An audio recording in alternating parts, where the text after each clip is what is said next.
Good afternoon, one and all. I, CS Saurabh Ajmera, Regional Council Member, welcome you on behalf of WRC in this program of Startup. And before we begin, I request everyone, please put your hand on heart for ICI motto.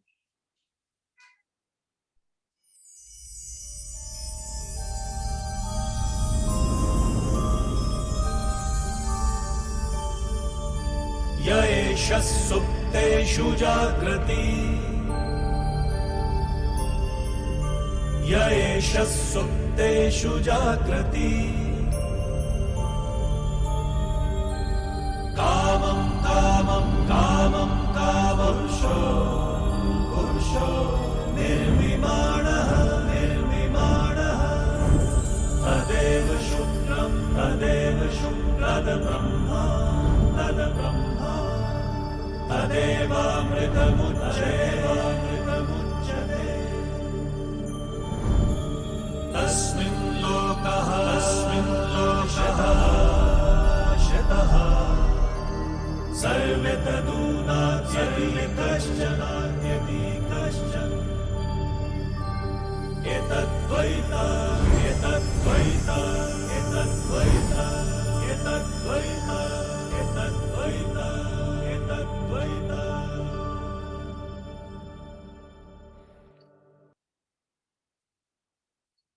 Friends, today is National Startup Day also, as announced by our PM Narendra Modi ji.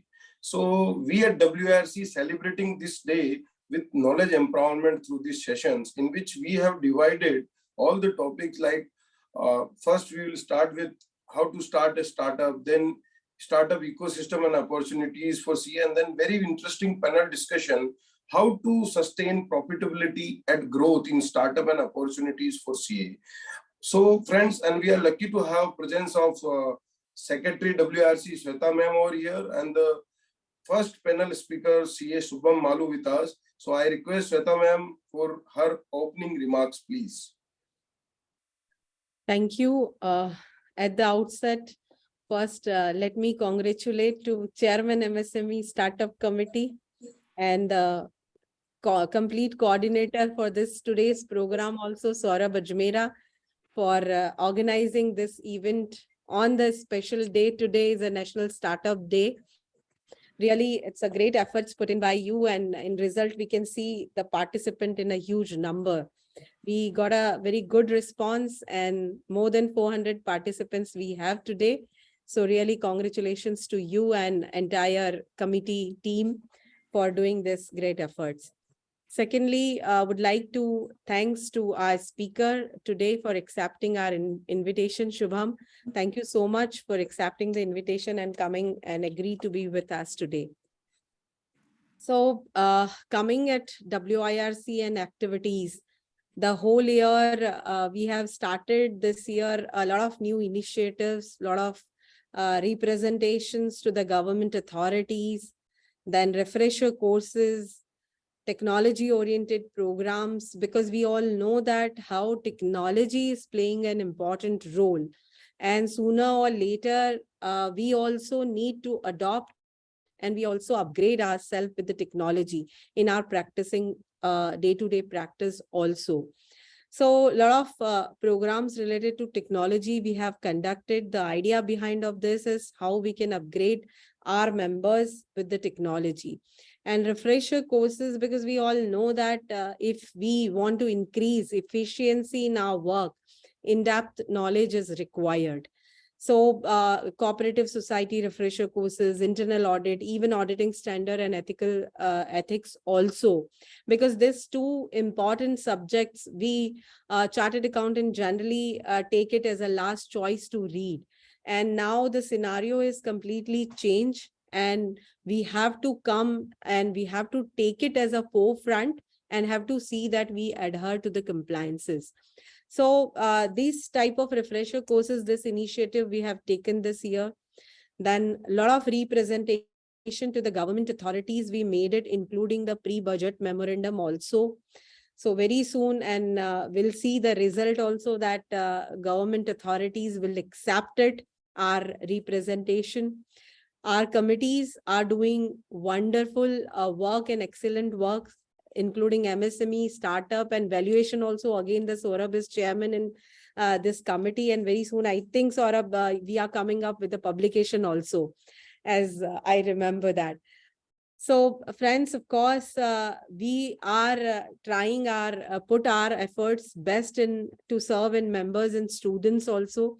And thank you so much for supporting us in achieving our goals. And at the same time, we all are there to support you. So if anything is there, please reach out to us, call us without any hesitations. So with this, I will conclude my words here, and over to you, Saurabh, for the further proceedings. Thank you, ma'am, for your enlightening words. And yes, we are ready with the publication in valuation also. And we are ready with ICI Startup Manthan 4 under the Center Committee leadership of Dheeraj Khandelwalji. And it will be on 2nd and 3rd February, in which exhibition is also there, and then funding availability is also there. We have to pitch for fundings also. So this will be a very interesting program for startup related work. So now it's time to introduce our first session faculty, CA Shubham Maloo. Shubham is a practicing chartered accountant based out of Ahmedabad, carrying an experience of 7+ years. His qualification include certification in GST, forensic accounting and fraud detection, concurrent audit and corporate social responsibility. He is also member of WIRC Indirect Tax Committee. Before starting his own venture, he worked with Economic Laws Practice, Mumbai, where he was involved in various assignments for GST implementation, startup advisory, indirect tax advisory, and so on. Shubham has acted as a member of many startups and also helped them in strategy and funding. He is regularly inviting as a speaker on seminars organized by ICI and various trade bodies. He has delivered many sessions on different topics of finance, taxation, and regulatory changes in new database, colleges, and university. Apart from his professional life, he believes in spreading knowledge and therefore creating content and on finance on many social media platforms with a good following. So with that, I request everyone please welcome our first session speaker, CA Shubham Maloo. Shubham, over to you. Thank you so much for the wonderful introduction, Saurabh and Shweta ji. I'll just share my screen so that we, without wasting any time, we'll start with the presentation only.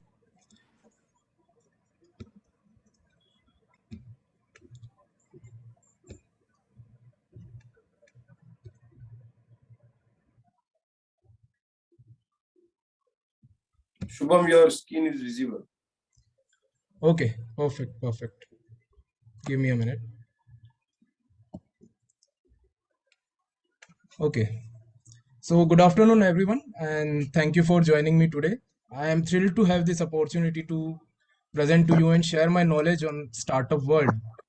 I first of all want to wish each and every one of you a very happy startup day as we celebrate the startup day today.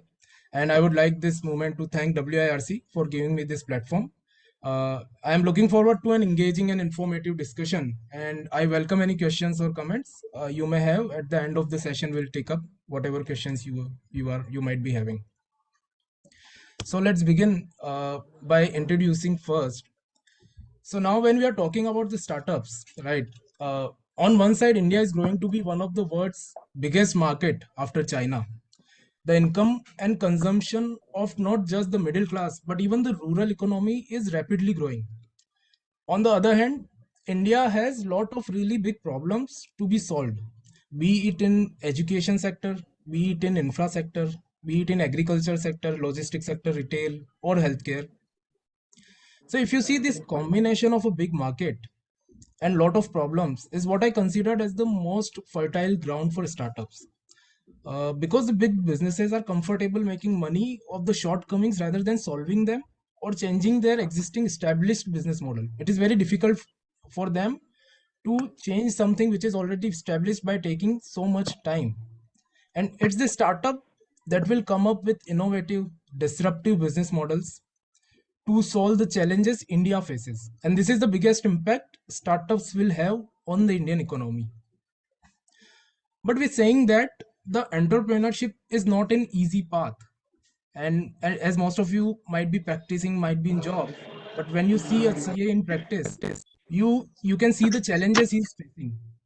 From awareness and sustainability of businesses to regulations associated with legalities and enforceabilities. The list of challenges is very long for a business to survive in India. And given these challenges, it can be hard to get started on an entrepreneurial journey without guidance and assistance, right? In today's newspaper, only this quote was written: innovating for India, innovating from India. So, our Honorable Prime Minister, Mr. Modi ji, is well supporting the startup ecosystem in our country.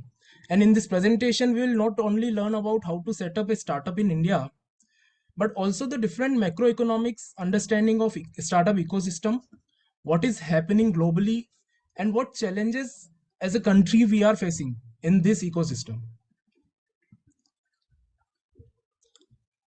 Why as a CA you should learn about this topic? Now many people say that being a CA, I do not want to learn how to build, right? I just want to learn that where are the opportunities, where are the opportunities for me to work in the ecosystem with the ecosystem.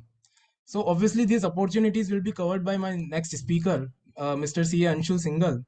And in this 1 hour, I will take you through the startup ecosystem as a whole. I'll explain how you can build or how you can support your clients in terms of building a startup and growing the one. Also, you need to understand that if you are into understanding this ecosystem, you should have an understanding of risk, strategy, or vision, like how a founder think of growing the startup, how you along with the founder can sit and discuss that, when people are investing in your startup, they are putting their hard-earned money, right? Founders are investing their hard-earned time. So you need to understand that you are the most important pillar for a founder or for a startup enthusiast. And for that, you need to first and foremost understand that how a startup is built, or what are the important factors to be kept in mind while building the startup at each level. For example, if I'm talking about a startup idea, which sells an innovative clothing, right? So as a chartered accountant, we all are aware that you have to question the scalability of the business, and you have to question the inventory cost which he will incur while doing the business traditional way, or by doing a business a startup way by enabling the technology in the business. So as a CA, you have understanding of financial aspect of the startup. You can experience and you can manage the risk of the startup, and you need to understand the ecosystem, diversify your career path. Even there can be many ideas, because in the next slide I am going to discuss about the people who are already the chartered accountants who are already involved in this ecosystem. If you see, there are many chartered accountants directly or indirectly, they are involved in the ecosystem. Even if you are seeing Shark Tank India, you might be aware that at each with each judge there is certain connection with CA. For example, Namita Thapar is chartered accountant, Aman Gupta is CA, Ashneer Grover's dad was CA, and I think Piyush Bansal's dad is also CA. So if you see, chartered accountants are the important pillar of this startup ecosystem, and without CAs, this ecosystem will not survive only. This is the executive summary. So there are approximately 87,000 plus active startups in India. There are 107 unicorns existing in India. Presently, it has been reduced to 86 due to some hiccups in valuation. But what is unicorn? First of all, we'll take that.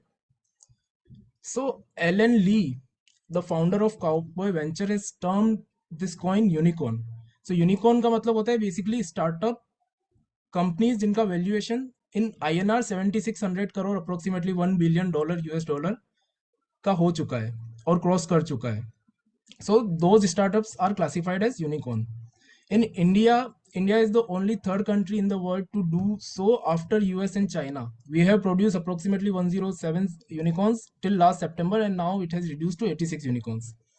If you see the chart or see the image in my presentation, the most unicorns which we have produced are in e-commerce sector, and accordingly we can identify that which sectors are growing, and in terms of consulting, in terms of guiding our clients, we can highlight that these sectors are growing from last this many years, and there are chances that might grow further.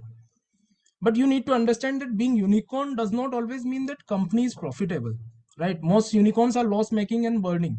So it's not necessary that being a unicorn, you are a profitable company. You can make a loss, but you are growing very rapidly and you are covering the market very rapidly. Which was the first unicorn startup in India? It was InMobi in 2011. It was the first unicorn which was built in India. So again, we come to executive summary. US is the biggest source of foreign investment in Indian startups. Approximately $70 billion has been raised by 3,000 plus startups between 2014 and 20 period. Fintech is the top startup sector. Fintech के अंदर सबसे ज़्यादा investment हो रहा है and it is growing very rapidly.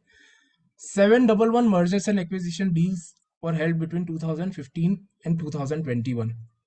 So this is the numbers which you need to keep in mind while analyzing anything that, what's going on in the sector, what's going on in the ecosystem. Now, this is the most important thing, that what are the differences between startup and a business. As a chartered accountant, we are aware about many things, like if someone is doing a business, what can be his out of the box solution, that we know. But what is the difference when we discuss about a startup and when we discuss about a business? So there are different points which I have mentioned. For example, first is innovation. So one of the most important differences between startups and a small business is product or service innovation. In a business, if you see, there is no claim of uniqueness. If you see many traditional business, for example, you can open a hairdressing salon. Obviously, you can apply some out of the box solutions by inviting stars to open the salon, open a restaurant, open a CA office, law office, open a video blog or something like that. So you can start a traditional business. But when you talk about a startup, innovation is the most important criteria. Startups are meant to create something new and to improve what already exists. For example, one may develop a new class of goods. For example, if you are wearing a new watch, which is a smart watch, that is a new class of goods which is being developed. If you have heard about 3D printing, that is a new class of goods, because 5 years down the line, 5 years back, nobody have ever listened about 3D printing. What is 3D printing? So startups is all about innovation. Second is scope. To what scope your business will come up to, right? Small businesses make progress within limit established by business person oneself. In other words, you put limitations on the growth of the company. But startup का फंडा clear होता है कि startup का फंडा है कि whatever you are doing in traditional business in time of 20 years, you have to do that in 5 years time, and you should be able to reproduce the success of the company worldwide. It should be a scalable model. So whenever we are talking about startup, we are thinking that how the scalability can be achieved, how we can reproduce the funda is not profitability in the beginning, but when you see a traditional business, the funda is profitability and not the growth. Obviously, for a small business, there are no special technologies required. There are many out of box technology solutions which are to be applied to achieve main business goals. But when you see a startup, technology is one of the main factor, or you can say technology is one of the main pillar to begin a startup, because technology help you achieve the sustainability. The technology will help you achieve the scalability of any business in a startup world. So let's discuss about factors fueling the growth of startup ecosystem in India. What are the major factors due to which government is pushing so hard, due to which we want to achieve so much success in this startup ecosystem? So some of the factors includes, first is growing internet penetration. The growth of the internet in India over the past few years has been nothing short of spectacular. After introducing Geo, the growth is unstoppable. According to the latest statistics, there are currently over 800 million internet users in India, and this number is expected to surpass 1 billion in the next few years. And when internet penetration is growing, it has direct impact on how we live, how we work, and how we communicate with each other. and it has opened many new opportunities for business and entrepreneurs and has made it easier for people to access information, education and entertainment. So why, if you see, like in my presentation also, if you see, there is a very rapid growth in internet users in comparison to rural and urban area also. If you see, in rural area there was 3 time growth in period of between 2014 and 2020, and in urban area also there is approximately 3 time growth. So 57% of the Indian population had an internet subscription in 2020, and which is a very big number to think upon. One of the key drivers of this growth has been increasing number of angel investors and venture capitalists. There are many angel investors and venture capitalists now introduced in the Indian ecosystem, Indian startup ecosystem.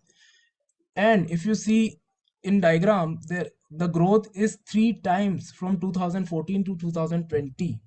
So as internet is growing, as technology is growing, the people who are investing in the startups, they are also coming now into the picture, and they are coming and investing a good amount.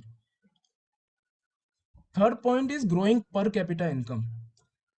The Indian economy has been growing at a robust rate, and this has led to an increase in income for many people.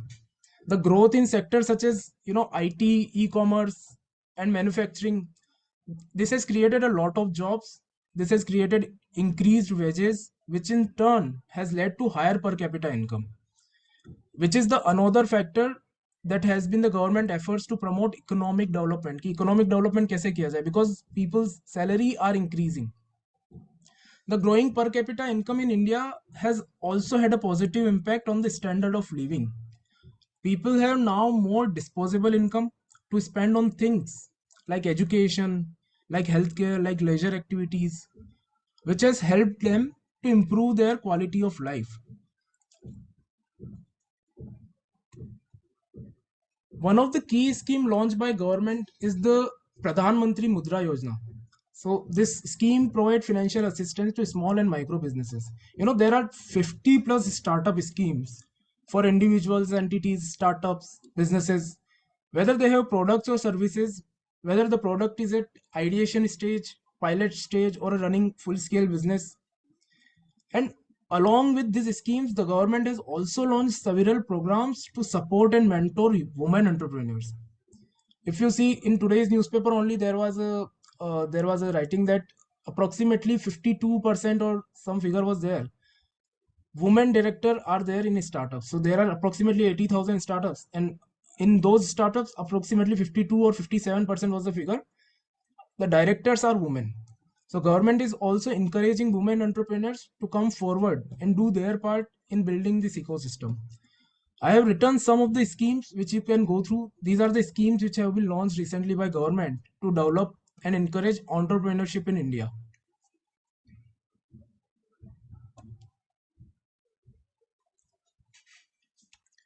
Startup India. This is another important scheme which is called Startup India Initiative, which provides a host of benefits and support to new businesses, including tax exemptions, including funding, mentorship. So this scheme has been particularly successful in encouraging the growth of innovative and high potential startups in India. If you see, there are eligibility criteria.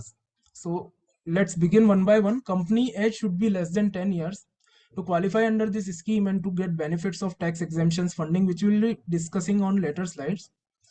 Company age should be less than 10 years. Company type, legal entity type should be registered partnership firm, LLP, private limited company. Annual turnover should be less than 100 CR. Company should be an original entity. That means it should not be formed by splitting up or reconstruction of an existing business, because if that is the case, then that will not be considered as a startup altogether. And the idea should be innovative and scalable, as I told earlier. So when you fall under this scheme, there are a host of benefits which we will be discussing in later slides. These are year-wise startups recognized by DPIIT. If you see, in 2016, only 471 startups have granted DPIIT certificate. But in 2022, approximately 19,500 startups have been granted. And this pace is increasing altogether. What are the benefits of Startup India scheme? So there are several benefits which I have mentioned here. I'll discuss some or few of them. For example, reduction in cost. So the government provides list of facilitator for patents and trademarks. So if you are registered under this scheme, uh, approximately 80% cost in while applying patent will be reduced, the government fees which is there. And also this facilitator which government has appointed, they are providing high quality IPR services, including fast examination of patents at lower fees. Also, there is easy access to a 10,000 crore rupee fund which is set up by government. These funds has been provided to venture capitals, and the government is giving guarantee to the lenders to encourage banks and other financial institutions for providing venture capital. So whenever the startup is requiring any fund, he can go to bank, and accordingly he can present whatever the forms are there, and he can raise a fund for his startup. Most important here is tax holiday for 3 years. So startup will be exempted from income tax for 3 years, provided they get a certification from inter-ministerial board. Out of first 10 years, they can get a tax exemption. They need not pay any tax for 3 years. So that is the most important benefit which you get while having this certificate. Also, one of the thing is startups can apply for government tenders.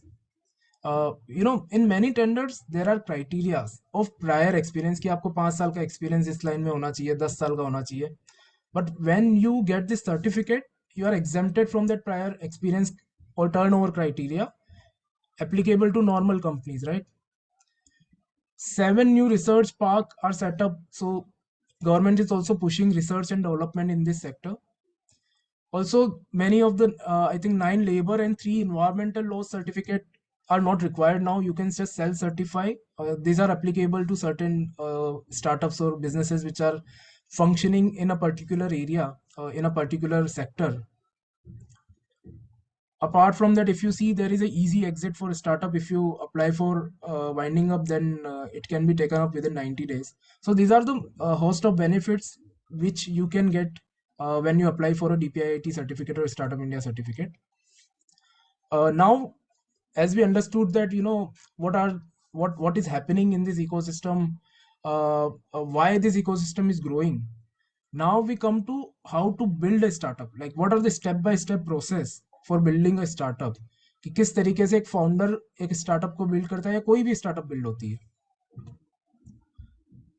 So these are the steps which we'll go through each one by one, and we'll discuss key what is important in this step while dealing with startups, how you should take care that a particular thing is unique or not, a particular idea is great or not, right? So let's come to one by one. Start with a great idea. So basically what happens is when founders think about an idea, there are certain factors which they think, and there are preconceived notions many of time. So first step in learning is how to start a startup is to identify a problem and solution. Simple hai. This is because successful startup begins from business idea that feels the needs of a group of customer. If you have identified a group of customer, उनकी कोई ज़रूरत है, and if you are building something for them, either a product or a service, right? And if it is going well, then you can replicate it to a certain class, certain different categories. Similarly, you can also update existing product or services in a way that's better for the consumers. This can be as simple as कि आपने किसी भी product का appearance change कर दिया. Like if you are aware about how Urban Monkey did, so they target a specific hip hop lover community and sell them t-shirt and merchandise.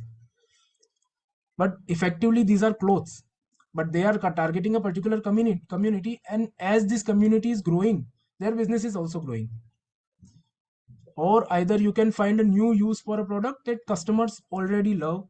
You can add a new feature in a product which is already existing. I'll give you a recent classic example of this. Recently ICI Ahmedabad का तो मुझे पता है, but I don't know about other ICI. So they have tied up with a app Memberly. Already there are many Facebook groups available in which there are multiple features. But now this application is a better version of a Facebook group. That's what I understood.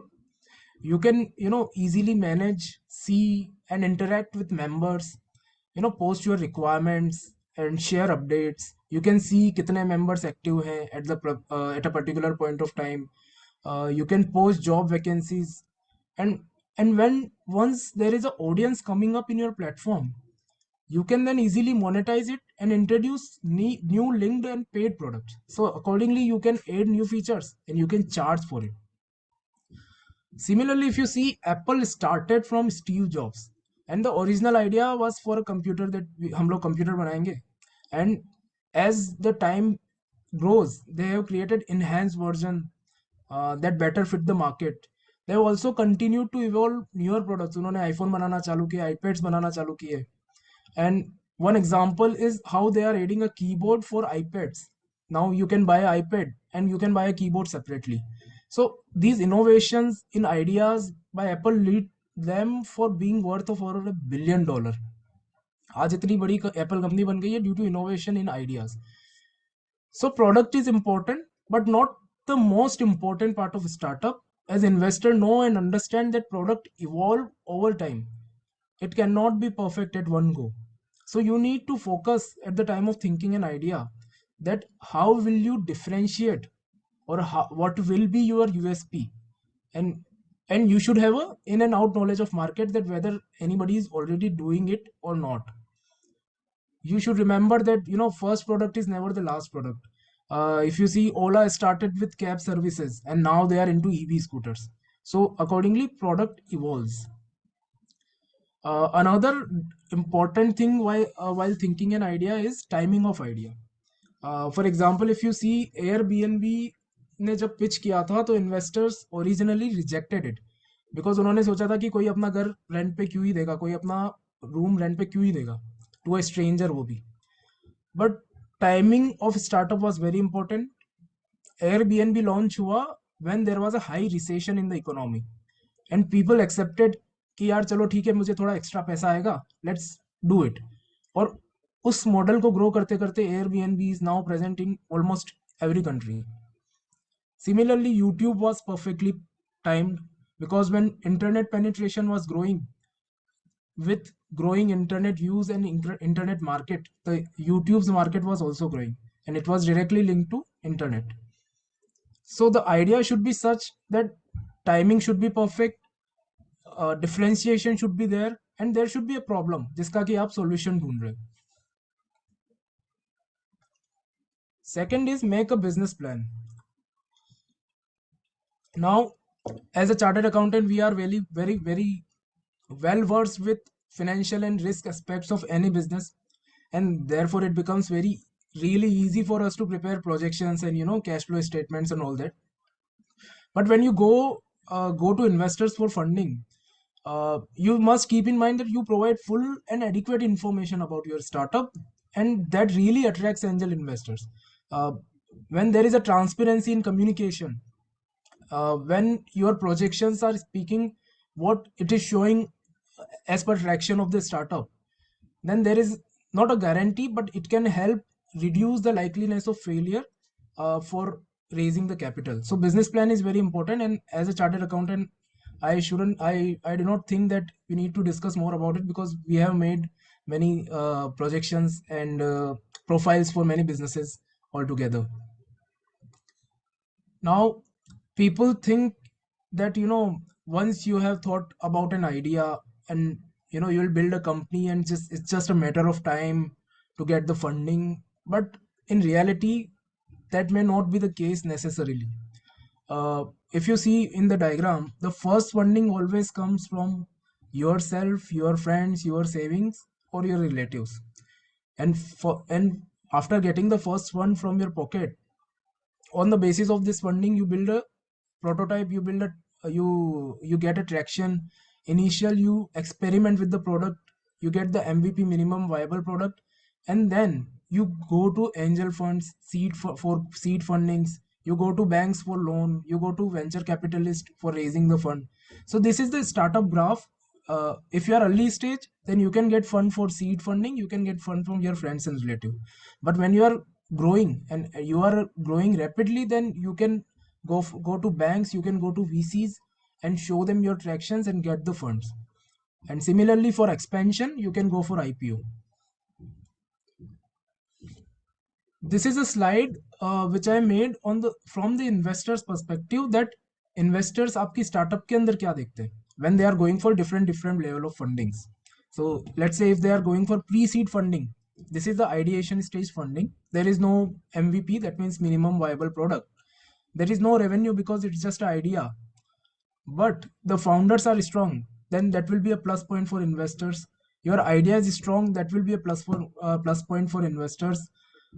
Then they can invest in terms of equity investment or convertible debts, that depends upon your discussions, and the amount varies from 5 lakhs to 3 crores. So similarly, if you see, there are different stages कि seed investment के अंदर investors क्या देख सकते हैं, pre series A के अंदर what investors look for you, and how debt financing can be happened. So majorly if you see in the startup ecosystems, many companies, for example Go Mechanics, Hypernova, Atombog, they have all started with seed funds, and after raising the seed funds they have expanded, they have grown their revenues, and now they are performing very well. Another important point when you're starting up is you need to understand that you cannot handle all the functions on your own. It's just like there is an hand pump analogy. So you cannot drink and pump at the same time, right? So similarly, you need to understand that even when you are doing CA business or CA practice, it becomes very important to understand that you cannot handle all the functions on your own. So you need to surround yourself with the right people, right mindset people who are thinking at your level. And also it becomes very important that leadership skill should be there. It requires to articulate the common vision to the team and get their acceptance. I have written a very beautiful line that you don't build a business, you build people, then people build the business, and that is true in every sense.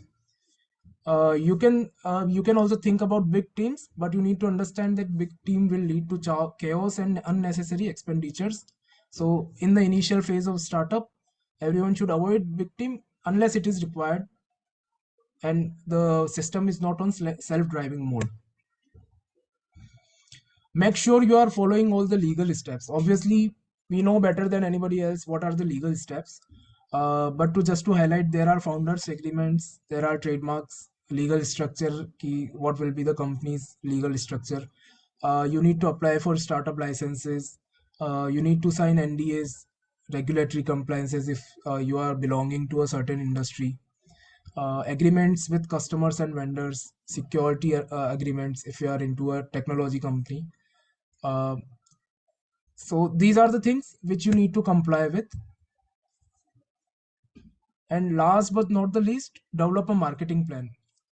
आपने idea figure out कर लिया, आपने business plan बना लिया, but if there is no marketing plan which establish की how your brand identity will be build, how you will stand out from the competition, how you will create customer relationship or build loyalty to the customer. There can be many ways, right? Using social media, giving rewards, offering free samples. So these are the things which you can create customer relationship, you can increase your visibility, you can strengthen your company's reputation. So these all should be part of your marketing plan when you are building a startup. Now the Indian startup ecosystem has come up a long way in recent years, with the country now considered to be one of the most promising startup destination in the world. However, despite the progress that has been made, there are still several key challenges that are hindering the growth of the ecosystem. So now we'll discuss about what can be or what are the challenges we as an Indian country are facing in this ecosystem. So first is inadequate ecosystem for hardware startups. So if you see, out of the $70 billion raised by Indian startups, only 0.6% went to hardware focused startups. And despite so much efforts, the adequate infrastructure required to set up and operate an efficient and cost efficient manufacturing unit is still challenging in India, and it is making it difficult for both the startup investors and entrepreneurs to pursue opportunities in the hardware spaces. And obviously hardware, for setting up the factories, it requires higher capital expenditures to set up a new business, and therefore it is difficult at this point of time to attract venture capital investment in these areas. And for that reason, government is introducing new policies to boost up the hardware startups. Also, there is a very minimum funding raised by deep tech startups, uh, which indicates that investor confidence in this sector is low presently. And what can be the reason? So deep tech startups are the startups like, for example, 3D printing हो गया, IoTs, robotics, और वो सब जो startups होती है उनके अंदर funding is very low, and the reason is what I think is research and development culture in the country, because we are lacking in terms of research and development. If you see the intellectual uh, IPR, intellectual property rights, which are patents which are being filed. So China has filed 26 times more patents than India in 2019. You can also see there are approximately 14 lakh patent application were filed by China in 2019, but we were only 53,000. And in comparison to China, South Korea, Indian organizations spend much less on research and development and innovation. If you see, there was a study conducted of 409 listed companies in India, and that concluded that this firm in totality has spent only 36,000 crore, that is 0.9% of their revenue in financial year 20 on research and development. And therefore, that is a big challenge to be solved in our startup ecosystem, that we need to boost up that how this research and development thing can be increased. Also, here one of the thing is that the Indian government has always been behind, in terms of regulating the newest sector, which the startups are primarily driving. For example, if you have seen recently, crypto was in limelight, and majority of the startup, if you see CoinDCX, CoinX, all of them were driving this sector. They were doing regular advertisements, but the Indian government has given their decision very lately. It was expected much earlier. So a major reason behind this myopia is that legislators in India are not adequately synced with the fast-paced, updated, and changes of the Indian startup ecosystem. Because changes are so fast, the government should be able to cope up with the changes at that point of time only. Otherwise, there will be a lot of wastage of money, funding, founders' time, etc., etc. If you see, there are many issues also. For example, in terms of angel tax, that we'll be covering in our further slides.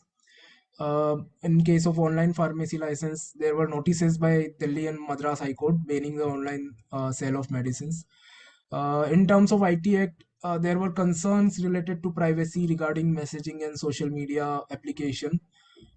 Also, in between, there were discussion on how we can, regulate OTT videos.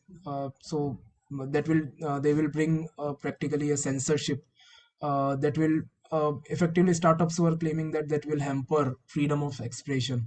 So these are the things which are been challenging in this ecosystem in context to Indian economy.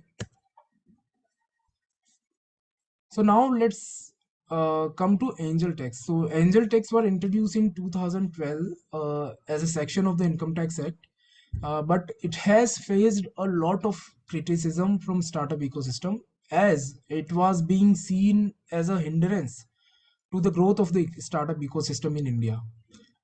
As many startups are unable to raise fund due to this angel tax. So this is a schema that first we'll understand what is angel tax, what are the exemptions, what is the startup, what will be the exemption qualification, what are the consequences of non-compliance, what are the caveats. So let's one by one understand what is angel tax in terms of startups. So the government of India introduced the angel tax for startups as a way to combat tax evasion, and to ensure that all businesses, including startups, are paying their fair share of taxes. that the tax, the angel tax is applied to investments made in startups by angel investors or venture capitalists and is intended to prevent individual from disguising income as investment in order to avoid paying taxes. So angel tax is a term used to refer to the income tax payable on capital raised by unlisted companies, which are basically private limited companies, via issue of shares where the share price is seen in excess of the fair market value. So basically what was happening was startups were claiming a certain valuation according to their traction, according to their logics. And those logics were not matching with the government of India's logics. And therefore, to avoid tax evasion of any kind, the government has imposed angel tax. Now, if you see recipient company not being a company in which the public are substantially interested, that means a private limited company. It was applicable to a private limited company. Consideration was for issue of shares. Consideration received from resident, and they have excluded non-residents. So if you are receiving consideration in excess of fair value of share, then that will be considered, the difference will be considered and will be taxable as an angel tax. So this was the basic concept of government introducing the angel tax. Let's understand what are the exemptions from angel tax. So where the consideration for issue of share is received by a VC, venture capital undertaking, or VC company or VC fund. So first was that अगर आपने VC fund से consideration issue किया है, then that will be exempted from angel tax. And secondly, if you are registered startup under DPIIT, if you have taken the certificate from DPIIT, then you are exempted from angel tax implications. Now, what is a startup according to this criteria? Obviously, we have discussed this earlier, that an entity shall be considered as a startup for a period of 10 years from the date of incorporation if the following three conditions are fulfilled. First is, it is registered and incorporated in India either as any of the three legal entities, as a private limited company, registered partnership firm, or LLP. Turnover should be less than 100 CR. And entities working toward innovation, development, or improvement of products or processes or services, or it is a scalable business model with a high potential of employment generation or wealth creation. So these are the criteria to be qualified under a startup. And what are the eligibility for exemption for angel tax? So the first is aggregate amount of paid up share capital and share premium of the startup after issue or proposed issue of share is less than 25 CR. But this 25 CR limit shall not include any payment received from non-resident, VC company, VC fund, or a specified company, listed company whose net worth is on the last date of financial year preceding the financial year in which shares are issued is more than 100 CR, or turnover is more than 250 CR. So these are the conditions, some of the conditions. Accordingly, you can get the exemptions from angel tax. Also, second is, subject to this condition, startup should not invest within 7 years from the end of the latest financial year in which the shares are issued at a premium in these areas. So startup should not invest in building or land for the purposes other than own use or stock in trade, for advancing loans, for capital contribution to any other entity, or shares in security. So these were the basically restrictions which government has imposed. Ki if you are doing or if you are selling share above fair value as per your valuation, we do not mind, but you have to consider these restrictions and you have to follow these restrictions. Now, what are the consequences of non-compliance? If any eligible startup fails to comply with the condition as referred in the notification, then there will be two consequences. First, the effect of the revocation is that any consideration received before failure by such startup, which is in excess of the fair market value of shares, will be deemed to be income of the startup. So whatever consideration they are receiving will be deemed to be income. And second, it will be deemed that the startup has underreported its income and shall be liable for consequences under section 270A, which means penalty equal to 200% of the amount of tax payable. So these are the effects of non-compliance, that if you do not comply, then these are the problems which you can face.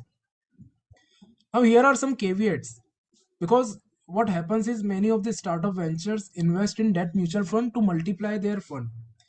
So now when you come into this criteria and you are out of eligibility or exemptions for angel tax if you go for this route again. For example, if you invest in debt mutual fund or other funds for multiplying your money, and therefore a blanket restriction on investment in share and securities impairs the ability of a startup to expand its operation through acquisition or a setting up of subsidiary in India. Also, many a times what happens is startups that have given salary advances or loans to employees are not eligible for the exemptions. So these things also as a startup need to take care of. Apart from that, you can say startups are made from making a capital contribution to any entity. So this again creates obstacle for companies that operate in certain sectors that require licenses with other firms to sustain long-term growth. So obviously, these are some of the factors which are hindering the growth of the startup ecosystem as such. Investments and exit, taxation, and more. So how you as a startup can raise investment? What are the different modes of investment that I have explained in these slides. So if you raise investment as a company from domestic investors, you can raise in terms of equity shares, preference shares, debentures, loans. If there is a foreign investors, then you can go for FDI, ECBs. And similarly for LLP also, you can raise investment in terms of capital or loan. And from foreign, there is only route available is foreign direct investment. Now these are different modes of investment which I have explained that if you are raising funds by way of equity shares or preference shares or debentures or convertible instruments, then how it will impact your startup. For example, if you see in terms of equity shares, the ownership will be transferred. Voting rights are available to the investors. Periodic returns, so returns will be variable dividends, obviously in equity, as we all are aware, so dividends will be distributed. And right to dividend can be paid out of current or past year profit. There will be taxation. Tenure is not there, and exit should be either sell, either buyback of the shares or capital reduction of the shares. So similarly, if you see in case of preference share also, there are some of the criteria mentioned in terms of taxation. In case of debentures also, there will not be a voting rights, there will not be a dividend, but dividend can be paid regardless of PAT, but there will be a fixed interest in terms of debentures. And then in terms of convertible instrument, that both can be there. Initially, there can be interest, and then later on, when it can be converted into equity shares, then there will be voting rights as well as dividends. So these are the different modes of investment. Now, what are the exit options available for company and LLP? So, for example, if you guide your clients to invest their money in certain startups in terms of equity shares or convertible debentures, then how they can take an exit. So I will just briefly touch upon that. There will be different scenarios in terms of if there are shares, there can be sale of shares, and there can be buyback of shares. I have also explained that what will be the taxability as such. So in sale of shares, there will be capital gain. There can be short-term capital gain, long-term capital gain.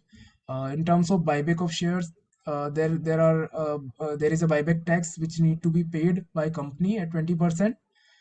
There can be share capital reduction. There can be IPO to free up the shares. There can be redemption of debt instruments. And in case of LLP, obviously, there can be capital withdrawn and distribution of assets by partners. So these can be different scenarios in terms of when you are taking an exit from a startup. Now, if you see in 2022, this year, these are the top 10 acquisition in the Indian startup ecosystem. If you see, there is also numbers mentioned that how much amount is there, and also which company has acquired which. So mergers and acquisitions are very common in this ecosystem, and that also I think Anshul can highlight on like how big is that opportunity in this ecosystem. If you see, these are the biggest acquirers in Indian startup ecosystem. Flipkart has acquired this many startups. Freshworks has acquired this many. Jio has acquired many. Now let's come to a very interesting slide. So future is here, startup that shock the world. So hope like many of you are well aware about this artificial intelligent chat box. This is the talk of the town at this point of time, Chat GPT. Uh, it allows you to have human like conversations and much more with a chat box. So it's simply user interface like a WhatsApp. And this language model can answer questions, assist you with tasks such as composing emails, essays, code, anything.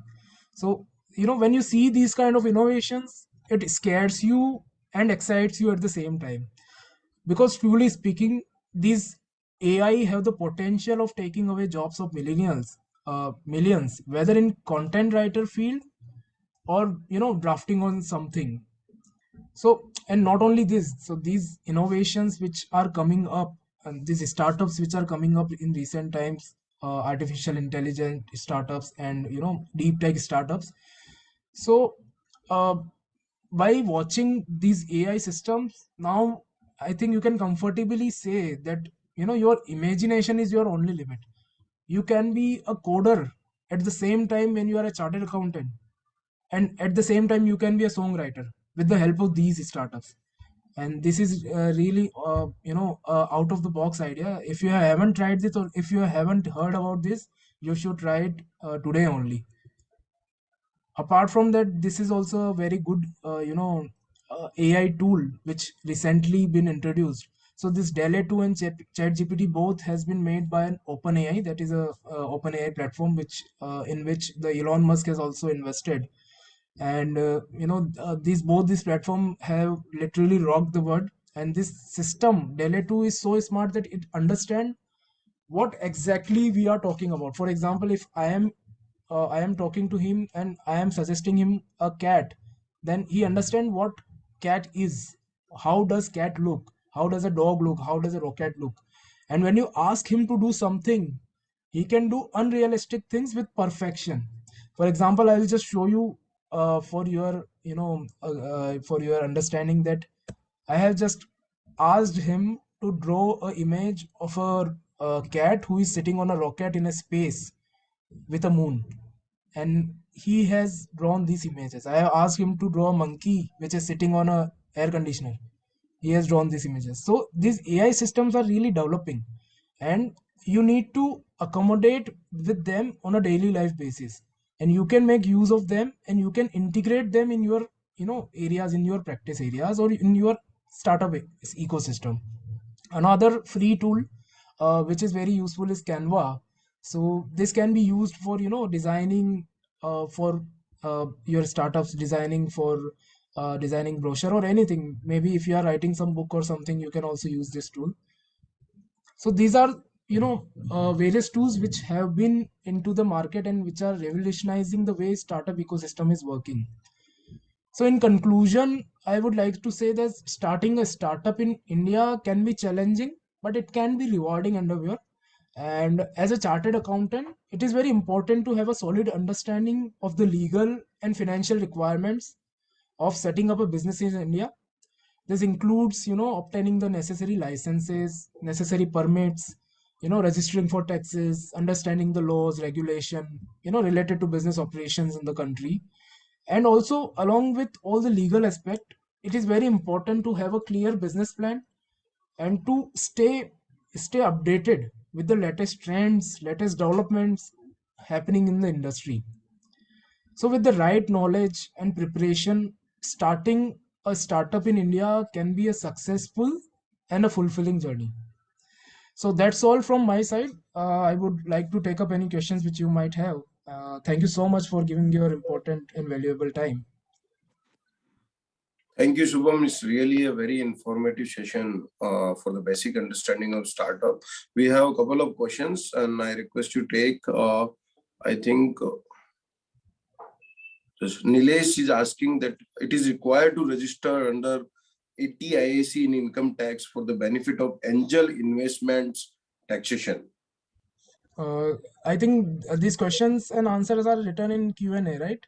So I'll take Yes, one by yes. one only. But I am reading, so we can take only 2 questions. Okay. So Nilesh is asking that it Okay. is required to register under 80 IAC in income tax for the benefits of angel investments taxation. So in case of 80 IAC, if you are, if you are going for this tax exemption thing, then you need to require. If you are raising funds from angel investors and if they are demanding that you need to be registered under this particular section, then obviously you need to go for that.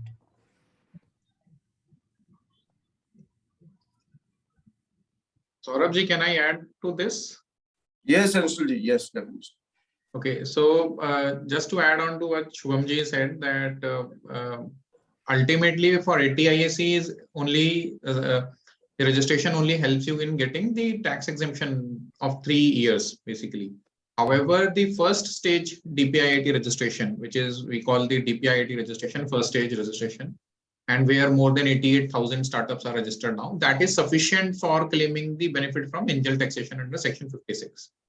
So that is how it works regulatory wise. So even if your angel investors are asking for it, probably you can tell them that for angel investment exemption, 80 IAC registration is not required.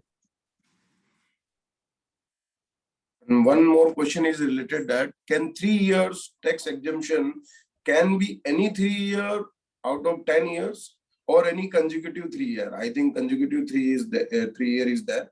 Anshul or Shubham both can add it on this. Hello. Yes, I think it's consecutive 3 years.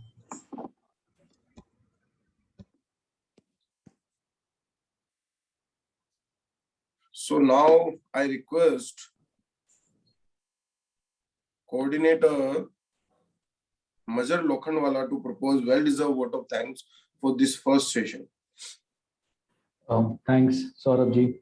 So, in a session like this, it is extremely critical that, the first session sets the tone and the platform for the rest of the session. And Shubham ji really made this interesting. Actually, I was sitting and writing down notes, so if at all, because I, as a kid, also wanted to start my own, but then this is giving me a new rigor to pursue the whole startup journey. And the way the whole session was planned, we are really grateful, Shubham ji. The definition of a startup to begin with, the entire ecosystem of the startup, how CAs play a vital role and are an integral part of the entire ecosystem.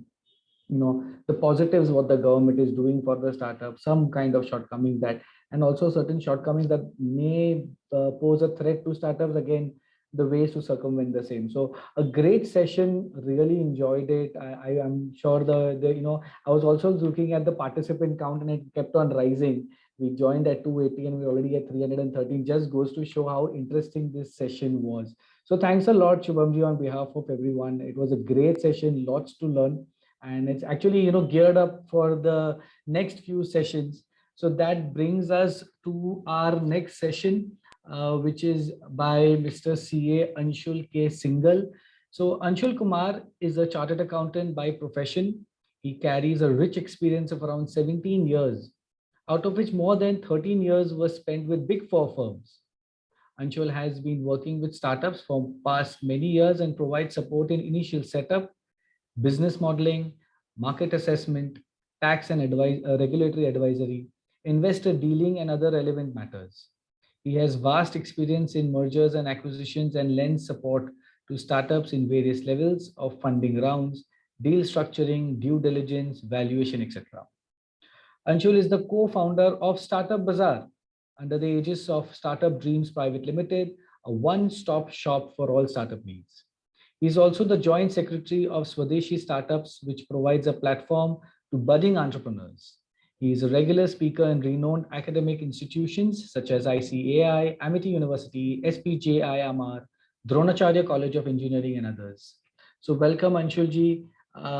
Looking forward to a very, very informative and knowledgeable session from you. Over to you, Anshulji. Anshulji, you're on mute. Sorry. Thanks a lot, Mazaji. Thanks a lot for elaborate introduction. Thanks, Saurabh ji, for organizing this wonderful program on a startup day, National Startup Day. And obviously, in recent past, startups have changed the economic dynamics of India. And I would say that in past 8 years, 8 to 9 years, we have seen a lot of startups coming up. And obviously, with all the startups going around, the role of chartered accountants becomes more and more important. And that is what we are going to discuss today, that what we can do in our capacity as chartered accountants, and what are the opportunities lying there for us to catch hold of. So just allow me to share my screen. Give me a moment. I hope my screen is visible to all. Okay. So first of all, what we would say is a little bit of background of Startup India program. Obviously, Shubham ji has already discussed it, but we'll just give a brief background. Then we'll look at briefly about what is the startup ecosystem in India. And then we will go on to these opportunities for chartered accountants, where we'll be seeing what services we can render to startups and what are the services which we can render to investors, because both these are a little bit different and require different skill sets. So we'll discuss each of the opportunity in detail and with some practical examples as well. So that's how we'll take the session around. Now, a bit about background of Startup India program. Startup India program was launched in 2015, immediately the year after this new government came in 2014. And the aim, the objective of this program was to build a strong ecosystem to nurture innovations, drive sustainable economic growth, and generate large-scale employment. Obviously, the initial part of the thought process was to drive innovations, but later on, it was looked upon that probably just innovation may not go a long way in the Indian economic scenario, because we have a good demographic dividend in terms of population, younger population, and we need to generate some employment opportunities also for them. And therefore, the innovation criteria was modified and the large-scale employment generation was also added on to that. There was a formal Startup India framework and plan which was launched in February 2016, wherein a lot of roadmap was given. It was suggested that incubators will be built in, some of the policy directives in terms of incentives which will be granted to startups, with all the possible framework of startup ecosystem was laid down. And we have seen that a lot of those have been achieved in past. I have given a link for the Startup India Action Plan for detailed reading you can read it at your leisure. So in that roadmap, it was mentioned that where do we want to reach in next 5 to 7 years. There were incentives provided for patents. There were mention of income tax incentives. All those have been implemented, and in greater part, we have seen that the results have also spanned out. In 2020, November 2020, a report was published about the Startup India program, and it was in that report it was mentioned that more than 5,000 patents have been filed under the Startup India program. If you know that under the Startup India program, up to 80% of fees is reduced, means 80% of fees is just discounted for a startup who is a registered startup if they are filing for a patent. They are also provided with some mentors who guide the patent filers through the process.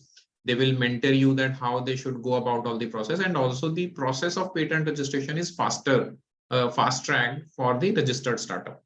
And this all these benefits come along with the first stage registration itself, which is with the DPIIT, and ATIAC registration, which is the second stage registration with Interministerial Board, is not required for claiming all these exemptions and benefits under the Startup India program.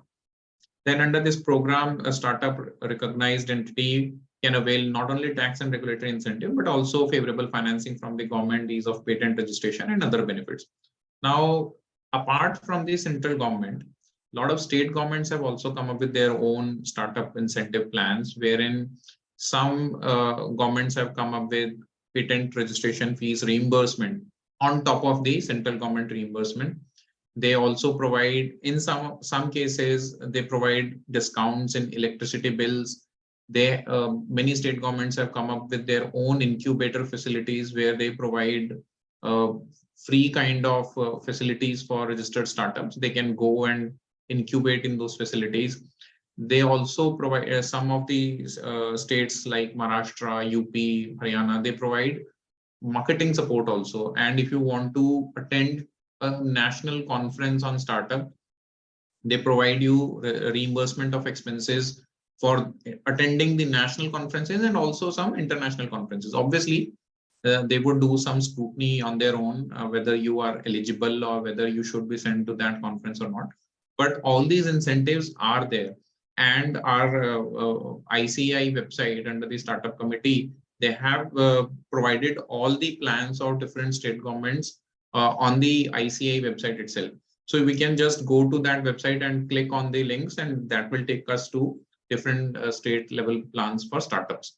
So that is a wonderful thing which we can look at depending upon which state we are located in. Now, what is a startup? As Shubhamji already mentioned, that every business is not a startup. We have to see what is the criteria, and accordingly we need to advise to our clients also that every new business, if they are starting, may not be qualifying as a startup. So first of all, we need to understand that what is the criteria. The eligibility criteria would be around turnover, business objectives, time period, and incorporation and setup, etc. So these conditions which we need to be very careful about. Then startup status needs to be applied for. Many clients come to us and they think that they have started a new company or new entity and they are already a startup. That happens because not everybody may be aware about the regulations, and therefore as professionals we need to advise them that, boss, probably you are not eligible for these benefits until and unless you go for a startup registration with the DPIIT, first stage registration. So that is somewhere where our expertise come into picture and where we can advise them. Only after getting a registration with DPIIT, a startup will qualify as an eligible startup to claim any benefit under either central government incentive plans or state government incentive plans. Okay. So now startup entity means only an entity which is incorporated or registered in India. Any foreign entity is not eligible for any startup benefits.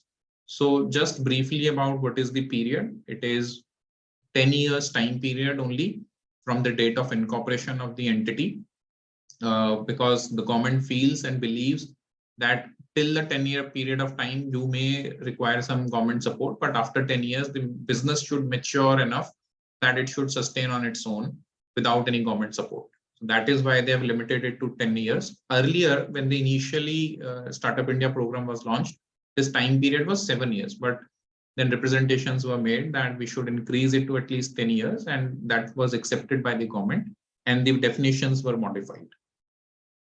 Now, entity form. For the first stage registration, private limited company, partnership firms, registered partnership firm, and limited liability partnership are eligible. However, if you want to go for 80 IAC registration, then registered partnership firm is not eligible. Only private limited company and LLPs are eligible for 80 IAC registration. So if we know, and if we are counseling a company, a new entrepreneur about starting a new entity, then probably we should ask, and we should also gauge from the business activities, business objectives of that particular entrepreneur, whether that business would be eligible for a claim under 80 IAC or not. And if we believe that, yes, this is a potential business where 80 IAC benefit can be claimed, so probably we should not recommend a registered partnership firm, even though it may be lower on compliance, it may be lower on expenses, and it may be very easy to set up in the beginning. But considering the long-term objectives, if we believe that, yes, 80 IAC is something which is very potential in this particular business, we should advise to go for a private limited company or a limited liability partnership.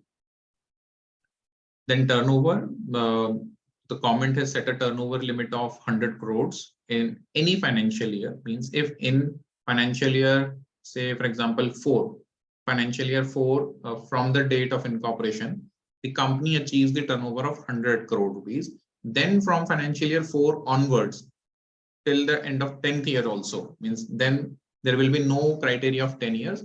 From that year onwards, you will cease to remain an eligible startup under the Startup India program. And obviously, again, the government believes that because 100 crores is a good amount of turnover, and once you have achieved that turnover, probably you do not need the support of government incentives. Activities criteria, this is very important. Earlier, as I mentioned, that innovation was the key. Innovation, development or improvement of any services or products. However, later on, these things were added, that it is a scalable business model with high potential of employment generation or wealth creation. So 2 points were added, that even if it is employment generation or wealth creation, if any of these two is also met, then even though you are not engaged in any innovation, even then you can claim 80 ISC benefit, and also you can get a startup registration. I'll just give you an example how we as professionals can come into play. In 2018, end of 2018, we got a client request wherein they were engaged in writing softwares and background algorithms for some e-gaming companies of foreign enterprises. Basically, they were not launching their own e-games. And if you would recall, in 2018 and early 2019, e-gaming business in India had also not picked up too much.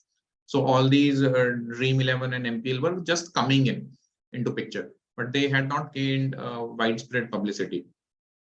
So that point, they came to us for regular tax filings and accounting and all those kinds of support. And we asked them that you are a new company and you are earning a good amount of foreign exchange within a few initial years of your existence. So have you thought about taking a startup registration or not?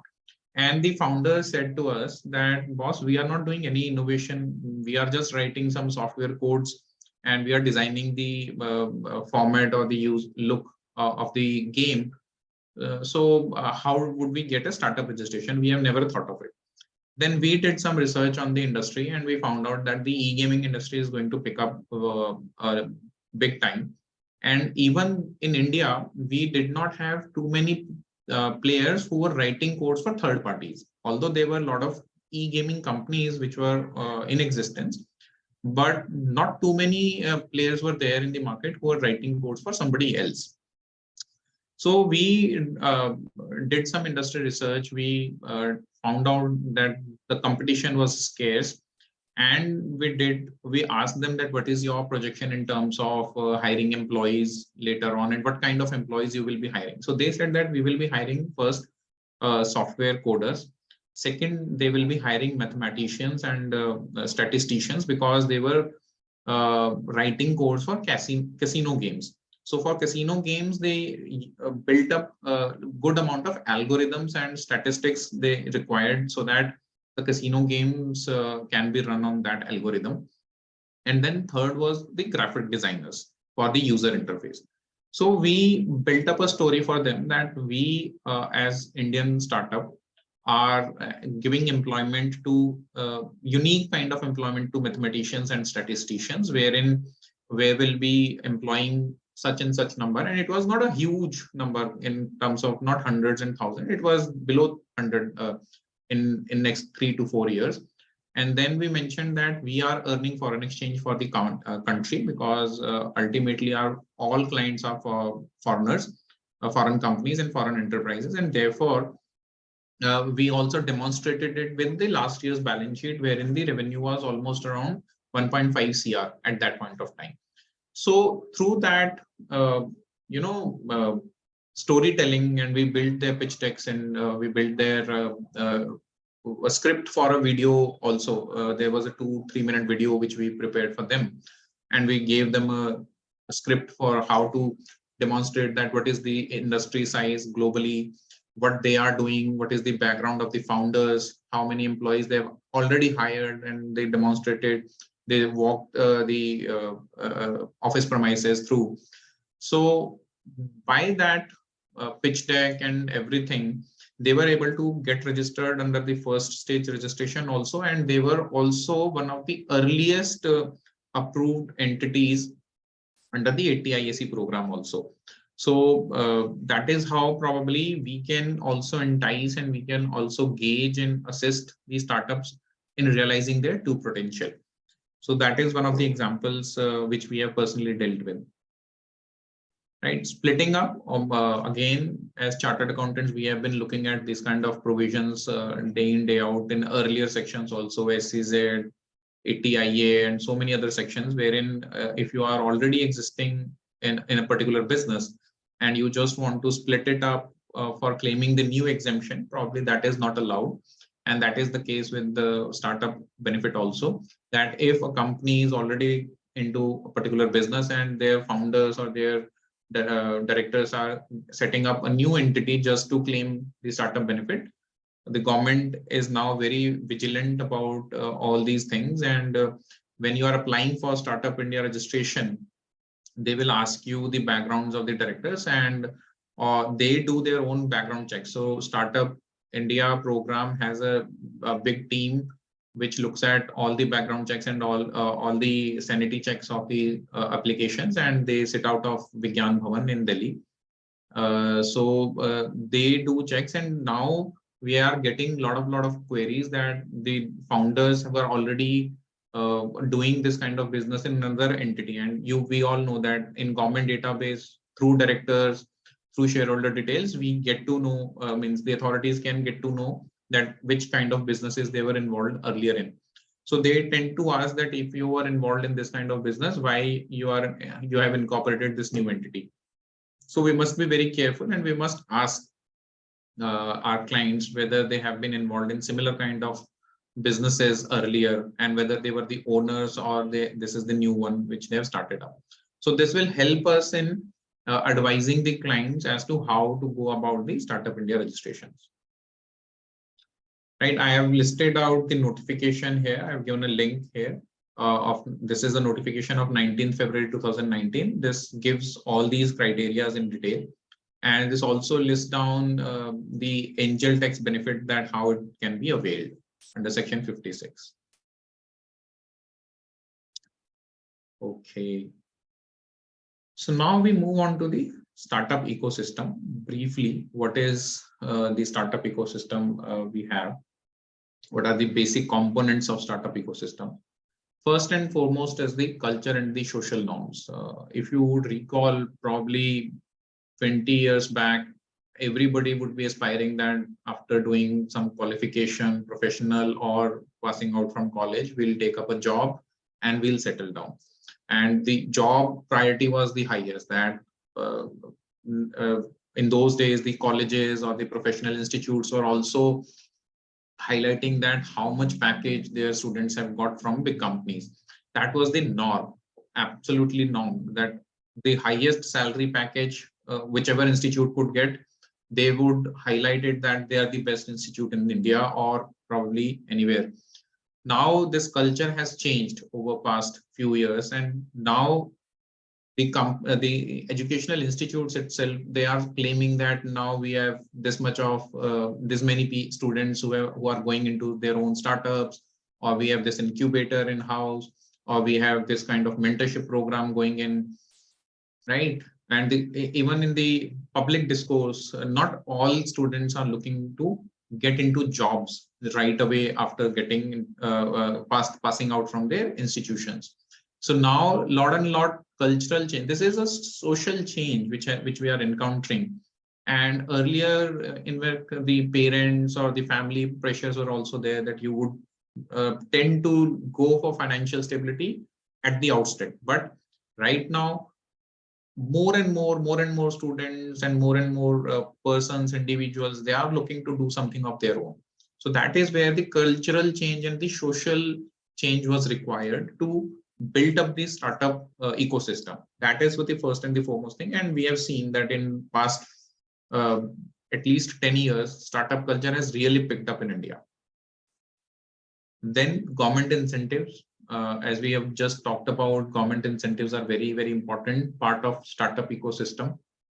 As we move ahead, government is the first and the foremost institution, or I can say first and foremost thing which we looked up to, that government should relax certain things for startup. And if you would see right now, as we talked about, there is an income tax exemption available.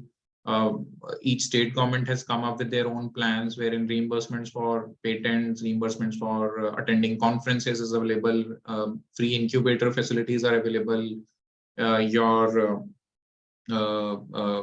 mentorship is available, and state governments are also organizing events wherein startups can come up and pitch their startups to investors. So that is somewhere which is happening. Then government is providing relaxation to startups in tender filings. So you would see that there are a lot of earnest money deposit requirements or prior experience requirements which are relaxed for eligible startups. So that is where the government incentives and government boost is required for accepting these startups into the mainframe. So that is how government in its own criteria, they are trying to help the startups in getting up on their own feet and compete with the bigger players. Because what happens is that the startups are small and they tend to take some time to stand up on their own feet and compete with the bigger players. And government contracts and government tenders are generally meant for the bigger players. You have so many criteria of that the company which is contracting must have prior experience of so many years, must have a capital base of so much amount, must deposit some earnest money, must have so many employee base. So if we see the tender requirements, they are huge, and sometimes smaller players are not able to apply for it. But as soon as you get a startup registration, now startup registration means that government itself recognizes that you have a potential to grow big. Therefore, what they do is they relax the terms and conditions for the startups in all the tender documents nowadays. So even if we are not able to find those kind of conditions, probably we should go and ask for the with the relevant department. We can advise the startups also that if they are willing to apply for some government tenders, they should go and ask the relevant authorities that whether there is any eligibility relaxations which have been given for startups or not. So that is the kind of awareness which we can build upon. Then regulatory environment. The regulatory environment itself is somewhat which needs to be taken care of. Whether it is easy to start a company, whether it is easy to close a company, that is where the regulatory framework comes in.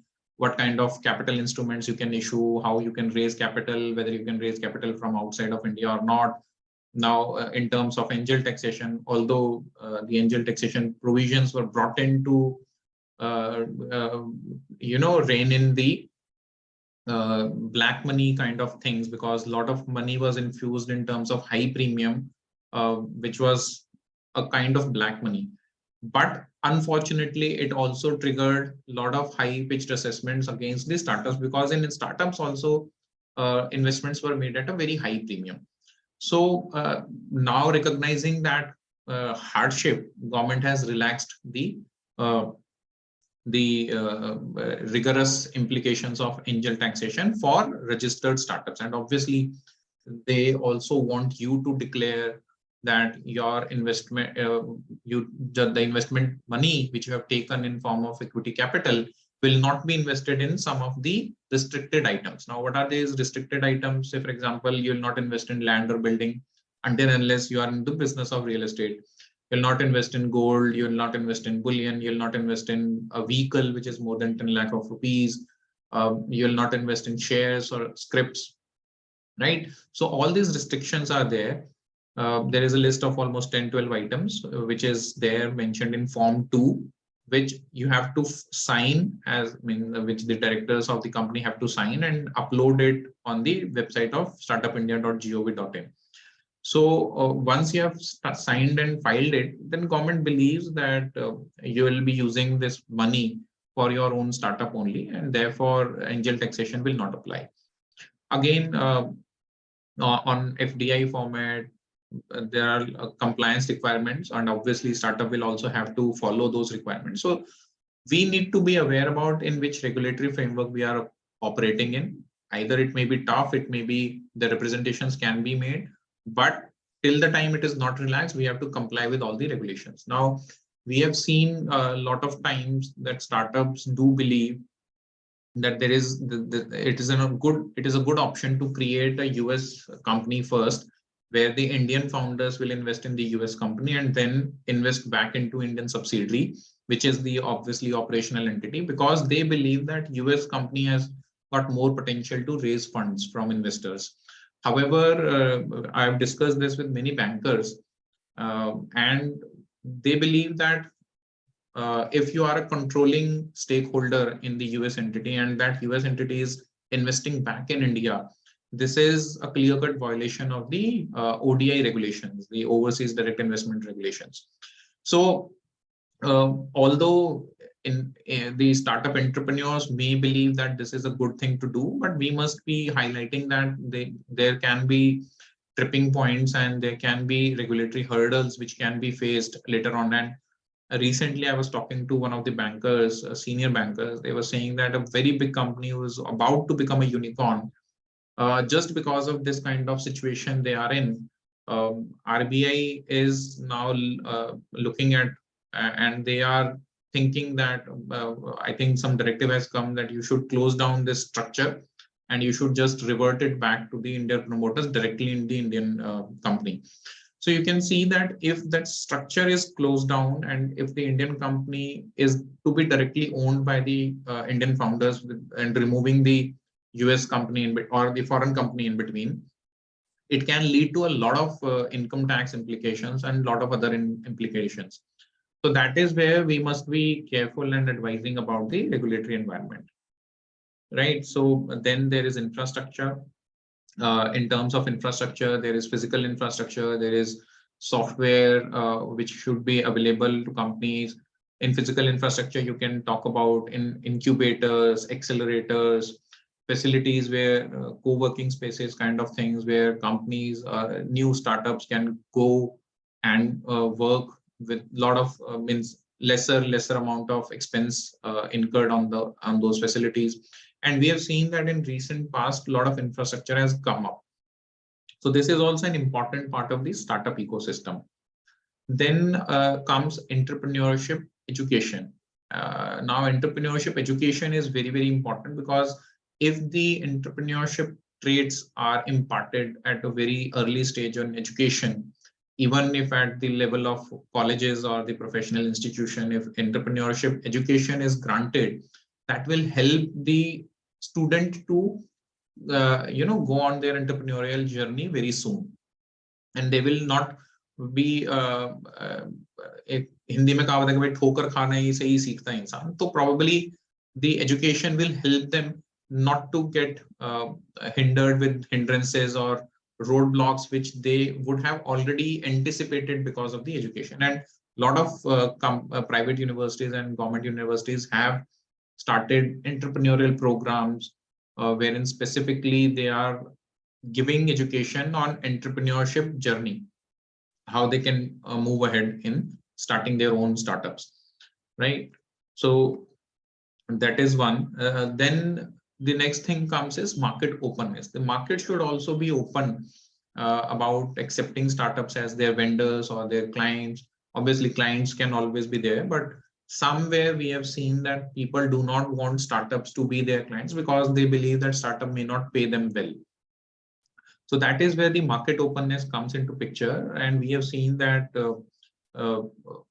government is trying to open the markets for them by relaxing the tender conditions, as I mentioned. And a lot of big companies also, they have started their own specific programs that they want to partner with young startups for innovation in technology, for making their own companies better placed in the market. And if you have seen the recent season of Pitchers 2, you would know that it is a very good web series on startups. You would see that there is a big company which is operating in offline market. They are being targeted by a new company which is into artificial intelligence, and they want the partnership to be done with them. Now, how that partnership happens, doesn't happen, what are the hindrances, that is what the Pitches 2 is all about. So that is where the market openness comes into picture, and whether the big players are open for these kind of partnerships. This is very much there. I know that Maruti has one of the big programs for developing of automotive innovation, and they come out with the startup partnerships. They call for applications from new startups who can join hands with them, and they also give a lot of grants to new startup companies in terms of building up their innovation, which will obviously then they will use it exclusively for Maruti only. But that is somewhere which can help and guide the startups to go for. Then R&D support is there. Again, some of the R&D institutions are coming up with R&D support. Say, for example, IIT Delhi, they provide incubation facilities to new startup, and they also provide mentorship and R&D support to these new startups and in their entrepreneurial journey. So they provide, in fact, machineries and tools also for the startups free of cost. If you are incubating in those facilities, they will provide you some good tools to do your own research and development activities in your business. So that is also one of the important criteria. And then last but not least, finance. Ultimately, we have seen that each entrepreneur, each startup founder, when he starts the journey, the one criteria biggest on his mind is that how to raise funds. Now, this is something which is good, which is not so good also, because the focus should be on business, and finance maybe sometime is only a byproduct. It will come on its own. But yes, finance, no doubt, is a very, very important aspect. And finance can be in many forms. Finance can be from equity. Finance can be in terms of debt. Debt can be from government, through banks, through your investors itself. The investors who are putting in capital, they can also lend you money on some terms. So finance can come in different modes. Bankers are also providing. SIDBI has got a fund of funds scheme of 10,000 crore rupees, and they fund you through alternate investment funds. So I've given you a list here. If you will click to this link, it will take you to the list of 86 alternate investments funds which are recognized by SIDBI. And as of now, these SIDBI recognized alternate investments fund have already committed more than 7,500 crores, almost 7,500 crore rupees of investment in different startups. And out of that commitment, almost around 2,400 crore rupees have already been disbursed also. So that is where the funding is coming in. And we should always look for, materializing these kind of opportunities for the startup clients which we have. I've also given a list of incubators. This may not be exhaustive list, but I found that this is one of the largest list which I could find on internet. But there are a lot of incubators around. There are government incubators around which we can find. Say, for example, in Haryana, we have a very good incubator which has partnered with NASSCOM, and they are they are providing facilities for technology-oriented startups. So they have a big facility also, which they have provided for startups. So in each state, I'm pretty sure that they have incubators. You will find private incubators also, and you will find some government incubators also. So this is a good list of incubators which you can use, and you can probably share with your startup clients if they are looking to get incubated with some of them. Right now, these incubators, you can also see the incubators have now been recognized by Seed India Fund also. There is a seed fund scheme of Indian government, wherein 950 crore rupees have been allocated to be disbursed over next, I think, 4 to 5 years. In that incubation scheme, first of all, the condition is that the startup should not be more than 2 years old, and it should be recognized as a startup from DPIIT. And then you should be incubating with a recognized incubator for that particular scheme. So that scheme, under that scheme also, you get a good amount of seed capital, which can vary up to 50 lakh rupees per startup. So that is also one of the very good schemes which we can read through and probably advise the startup clients to go for this opportunity. Now we'll look at what more services which we can offer for startups. One is ideation, business validation, entity setup, business strategy, finance and planning, marketing strategy, business partnerships, compliance management, brand IP protection, fundraising, term sheet validation. Term sheet validation means when the company is raising funds, the investors do come up with their terms and condition. And many times which we have seen that the terms are so skewed in favor of the investors that the founder or the company just squeeze and they are not even able to run their own businesses. So to rationalize all those term sheet conditions, we can help and we can assist the founders or the entrepreneurs to manage their own interests as well. Mergers and acquisitions, and all these we will discuss in detail also. So first is ideation and business validation. Basically, identifying a problem statement with which a prospective founder is best poised to solve in accordance with his skill sets and experience. Now, many times we also get queries that what should we start?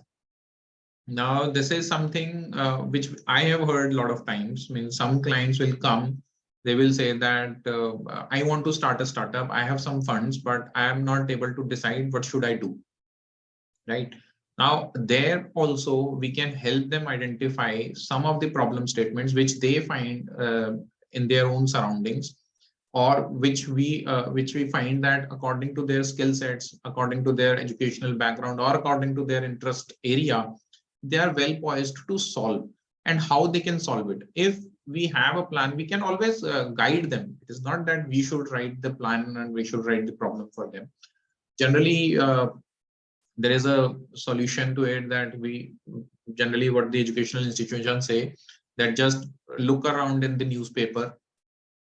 A newspaper is filled up of problems.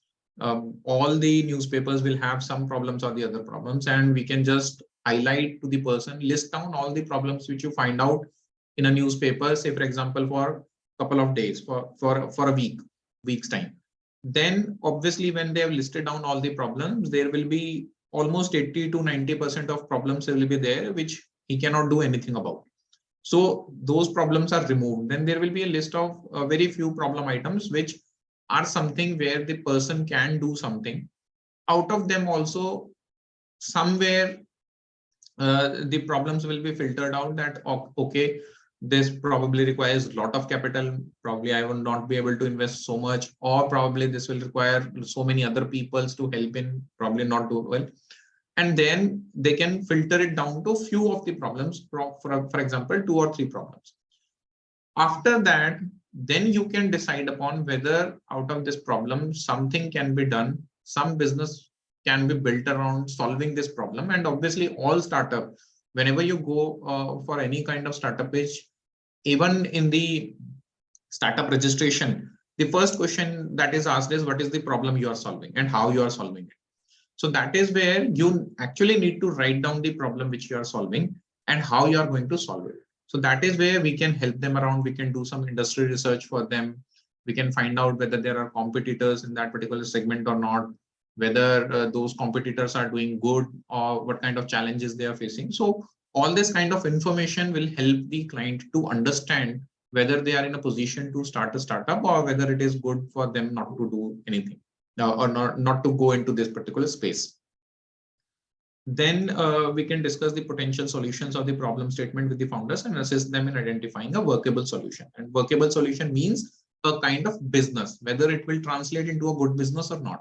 And being finance professional, being chartered accountants, we generally tend to understand that what kind of hindrances will be there. And obviously, we now understand that all businesses would not be profitable at one go. It may require a lot of capital. However, we must see and we must help the entrepreneurs foresee that at what stage probably it will break even later point of time. and whether till the time of break even, whether he will be able to sustain the financing or not on his own, or whether there are opportunities in that particular segment or business vertical, whether we are seeing that there are some investors who are willing to invest in that particular business opportunity, whether there are certain other players in the same field who have raised capital. So that is also a validation. So for example, if in the same field some other person has raised a capital, so you know that there are investors in the market who are ready to invest in such kind of businesses. So therefore, if you ultimately, it all boils down to execution. Whosoever executes the idea well will lead the race. So that is where you can advise. Assistance in validation, the business model help in identifying the potential opportunities and challenges in the proposed business model. And now proposed business model is a wider term. In business model, you will have to generate a revenue model. You'll have to account for all the costs. You will have to look for whether this kind of talent is available in the market or not, what kind of competition you can envisage in near future, whether there will be some entry barriers or not. So all those kind of things you will have to think through. What kind of capital would be required to sustain these business efforts, and what kind of target audience or what kind of customer base you are targeting. So all those aspects are there in business model, which you can help the entrepreneur in building around and thinking around. Because most of the time what we have seen is that entrepreneurs do come up with an idea, and for an entrepreneur, their idea is the most brilliant idea in the world. So that is a human tendency. You will encounter that tendency day in, day out while you are dealing with startup founders. So, however, we need to get into that reality dipstick test, whether the idea is making any sense, whether it will make business sense or not. Maybe the idea may be very, very, very good, but it may not make a business sense, right? So for example, Nano, it was a very brilliant idea that a car will be launched in 1 lakh rupees, but probably it did not make too much of business sense. So although it was launched, but it did not sustain for a longer period of time, right? So that is where probably we can do some ball gazing through our financial modeling and all those things and try to portray that what kind of efforts would be required. And obviously, if the founder is ready to put in those efforts, he would be able to go forward to it, right? Then assistance in preparing broad business plans and set targets and timelines also. Because once you do the financial modeling, there will be targets assigned that, okay, for your business to sustain a level, you must say, for example, if you are selling a product at 100 rupees per piece, then you must sell at least 1 lakh items, right? In say, for example, next 1 year or 2 years, and then they will be able to identify and justify whether they will be able to sustain or not in a short period, in a medium period, and then in a long run period. So that is where all this financial modeling is, and our support comes into picture. Then we come up to entity setup. Obviously, this is something which we can do day in, day out. Assistance in choosing the right entity. Choosing the right entity is one of the very, very basic questions. And people come up to us and ask that what should I form? Whether I should form a private limited company or I should form a LLP. Now, proprietorship is always there. That is one of the basic things which we can go about. Now we need to think about that what is the longer term business objective, whether in a shorter period of time, if they are into just ideation stage or whether they are just into testing phases, whether it is good to go for a proprietorship business because it does not take too many of regulatory challenges to set up or close down.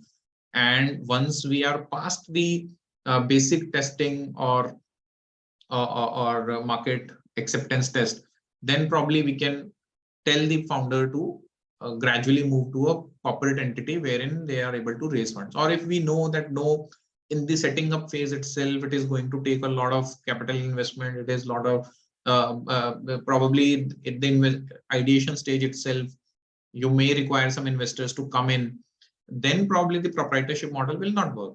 Then, in fact, LLP model may also not work because we have seen that the investors are not too much keen in investing in LLP formats. So And however, if we come across an entrepreneur who is into a family business, they want to do a startup, but they want to keep it in family, and they don't foresee in near future or even in the medium term future to raise any capital from outside of out of their own business enterprises. Probably for those people, we can suggest that LLP may be a good option because it comes with lesser regulatory compliances, or somewhat tax benefits also, because there is no taxation on dividend the profit distribution to owners. So all those cost benefit analysis we can do, and the objectives we can analyze that what are your objectives, long-term objectives. If you want to go for raising the capital, then probably we have seen that 99% of cases investors will not invest in LLP format, right? Each entity form has its own pros and cons, such as degree of simplicity in setting up, winding up, commercial liabilities, compliance obligations, credibility in the market, funds raising ability, also ability, etc. So as we all know, proprietorship has the least credibility in the market, whereas private limited company and LLP have good credibility. In winding up terms, private limited company is the most difficult to close down in a business form, whereas in a partnership or proprietorship, normal proprietorship, they're very easy to be closed down if the startup doesn't work. So if we are dealing with a very, very young entrepreneur probably, and we know that when we encounter young entrepreneurs who are still in college, we have seen now there is a lot of what we can say that zeal to do a startup. At that point of time, even the startup idea is changing in the mind of the entrepreneur, and they do tend to change businesses, tend to change business models, tend to just even they can think of just closing it down within 8 to 10 months or 1 year if it is not working out. So in those circumstances, probably setting up a private limited company may be very, very cumbersome for them, because if they have to close it down, say for example within a year, it would be very difficult process to close it down. Although the government says that there is a reduced timeline in insolvency and bankruptcy code, however, we have seen that again it takes time, closure of a company. So all these aspects we need to evaluate, we need to discuss, and at least make them aware that these are going to be the implications. So be aware at least. So at the end of the day, they should not come up and tell us that you did not inform. If that this would have been known to me, I have not gone that far. CAs can assist in identifying the business objectives of the founders in short to long run, and help them in identifying entity form, which can help in achieving the desired results. Once the entity form is chosen, obviously again we can help them in legally setting up the business entity and with requisite regulatory and tax registrations. And obviously we can help them in drafting the memorandum of association. The main objects of the company are very, very important, because many times we have seen that the broader the main objects are, obviously within their defined business segment, the broader the main objects are, the more useful they are in a later point of time, because we have seen that at the first stage they are saying that we'll do just this thing, but ultimately the business dynamics are quite evolving. They tend to change their business models, their products. They may even totally change the services which they are offering, because we call it pivot in the startup terminology, that they can just move around any other thing. So in those circumstances, say for example, they started with the technology, they were thinking of supplying a particular product with the technology, but later on they felt, later on we have seen that the product owner or the entrepreneur will feel that we have developed the technology, but it is very difficult to produce the product in its own sense, and we are not capable of having that much of capital to produce the product. So what they can do is they can just enter into consultancy business, that now we have the technology, we have the know-how, and we will provide consultancy services to larger corporations in setting up their own plants or their own technology around what we have developed. So there probably if the consultancy object is not built up in the main objects, it would be very difficult for them to do this business. So therefore, the main objects should be carefully drafted, and probably all the aspects of that particular business should be covered in the main objects. And also in the other objects, we should try to cover as many as main objects, as many as supplementary objectives as can be covered. So then in memorandum of association, you can, in articles of association, you can have some special clauses to give powers to the founders. Probably some special voting rights can also be built in. Then there are also, we have seen that when the new investors are coming in, they have certain terms and conditions. So for example, they want some rights in the appointment of board directors. Then they want the company to change the articles of association also. In all those aspects, we can help them, we can guide them, and probably we can also help them in the compliance. And obviously, when we are standing on the side of startup, we can also help them in identifying whether this is good to go or not, and whether it will hamper their interests in the company in a longer run or not. So that is where our assistance can come into picture. Then we come on to strategy, planning, and partnerships. Basically, strategy, planning, and partnerships is something which we are well poised to do, because we are dealing with so many clients, we are dealing with so many vendors. So we can be a connecting dot for these startups, advising on the benefit of startup registration and assistance in obtaining startup registration. First and foremost, as I mentioned in earlier example, we can always guide the startup whether they should go for a startup registration or not. And if they go for a startup registration, if they get it, what are the kind of benefits which will be given to them, which they can avail in the course of their business. Then formulating a business strategy with short-term, medium-term, and long-term business objectives. We can help them in identifying the business objectives which they want to achieve in terms of, and most of the times we help them in defining their financial targets, basically, right? So business strategy would ultimately lead to some financial targets only. You can have that you want to acquire this much of customer base in this much of time, but ultimately in medium to longer period of time, this will have to result into some revenues. Until and unless revenues are generated, or until and unless the business is sustained through financial modeling, financial strategy, it is not going to sustain. So whatever may be the idea, it has to be translated into financial terms. Many times, which we have seen, that if the investor is coming in at a particular stage, then they want to understand that what is going to be the value of the company. Many times we have seen that some initial stage support people. Say, for example, if there is a person who is willing to come in as a technology person or a CTO, he would not be willing to draw a salary, but he would want a share in the company. In that particular thing, we can look at that what kind of share should be allotted to that CTO. Right now, this is a very typical question, that what share means, whether it should be 50%, whether it should be 15%, whether it should be 10%, 20%. Ultimately, everything has to be translated into financial terms. Means, what is the contribution that CTO is bringing in?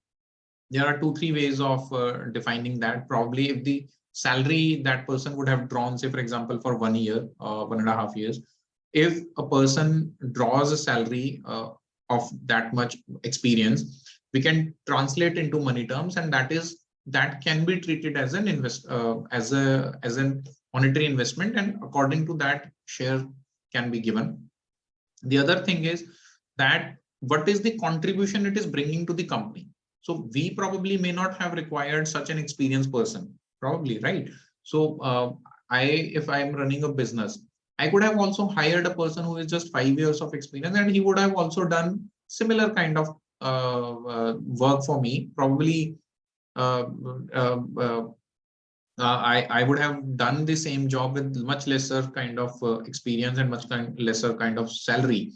So in that case, the founder may say that, boss, you may have been earning a higher salary at this point of time, but by coming into my business, because I have the idea, that is my idea, and I'm putting in my money, some money also, and I am creating the infrastructure. So your contribution to the startup is this much. So ultimately, so ultimately, it has to be somewhere translated into the monetary terms. Now, how we can do is we can engage with startup in planning the steps to be taken to achieve business goals like identification of target customer base, defining a marketing strategy. Obviously, when we are discussing that what customer base you need to target, obviously the founder will also understand that what is the marketing strategy best suited for targeting that customer base. Then human resource requirements. We have seen that people will say that we'll scale up to this level and that level, and they are not able to recognize that for scaling up to that level, how many people they will require in due course of time. So that is where we can help them in identifying the human requirement. And obviously with our connects, we can help them connect with good human HR services firms in identifying and recruiting the talent in due course of time. Then we can help them in logistics requirement. We can help them understand that if you want to scale up the business, probably logistics will also be required. Logistics in terms of if they are into product, procurement of raw materials, how will you procure, how much cost will maybe incurred in the logistics. Probably we can do some industry research that if a company is into manufacturing, what kind of generally what kind of amount is spent on the freight and forwarding kind of services or expenses. We can try to say help them negotiate better terms with their logistics service provider. Then regulatory approval. So if they are into some businesses which require regulatory approvals, we can obviously help them get those approvals, and also advise them that such kind of approvals are required before. I would request all to kindly mute. Right. Okay, so then cost effectiveness. Because we are finance professionals, so cost effectiveness comes to us very naturally, and we can help them identify that what are the increased costs which they are incurring in their business, or what are the costs which they can save upon if they are planning some financial modeling. Probably, obviously, a business founder can have their own views, but as an advisor, we can advise them. Ultimately, it will be their business decision. But as an advisor, we can help them identify some of the areas where they can control costs and somewhere where they can incur more cost to drive more value. So that is where our assistance can come into picture. Then we can help in preparing business plans and periodic reviews. And periodic review is something which is very, very important, because ultimately plan are very well drafted, but if they are not executed well and if they are not on course, probably the startup will not go where they want to go. So a periodic review, it can be monthly, it can be quarterly, but some kind of periodic review in terms of financial performance must be there, and we can help them in doing that. Financial forecasting, budget preparation, cost control measures, etc. All these are something which we can always do for the startups. Then we can help them in tax planning. Now in income tax, as we have discussed in detail, 80IAC is the section which can give you a 3-year tax holiday, which means 100% tax benefit for 3 consecutive years in the period of 10 years from the date of incorporation. So that is something which is important and which we can guide. Earlier, 80IAC registration was hard to come. But now we have seen that the frequency of meetings of interministerial board has increased, and the number is also going up in a sustained manner. So although more than 88,000 startups are registered in India under the first stage registration, less than 1,000 startups have been recognized under the 80IAC scheme. And most of them have been in the last 2 to 3 years only. So the frequency of these meetings are going up. and you can find the minutes of the meeting of each interministerial board meeting on the startupindia.gov.in website. So this is available on public domain. You can look at the kind of conditions, the kind of startups which are getting approved, and you, in that meeting, they also mention which startups were rejected and for what reasons they were rejected. So the reasons of rejection will give you a fair idea that what kind of startups are probably more well poised to go for which are the startups which you should take for this ATIAC registration. 80JJA, this is for collection of biodegradable waste. Now a lot of startups are coming into biodegradable waste, and there are government regulation also which kind of put a mandate for these kind of things. So we can probably tell the client about this deduction which is available. 80JJAA, very good deduction if you are adding up human resources who are on your payroll and eligible for PF. The company is contributing PF and their monthly salary is less than 25,000. And in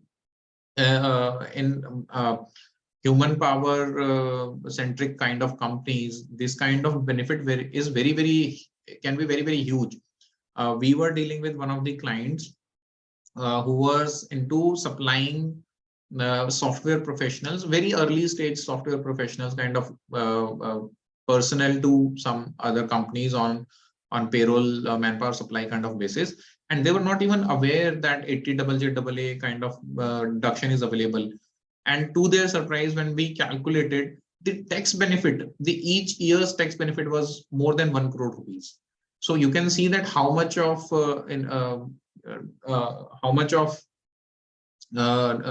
benefit tax saving they could do. So 1 crore of net tax saving is a huge benefit.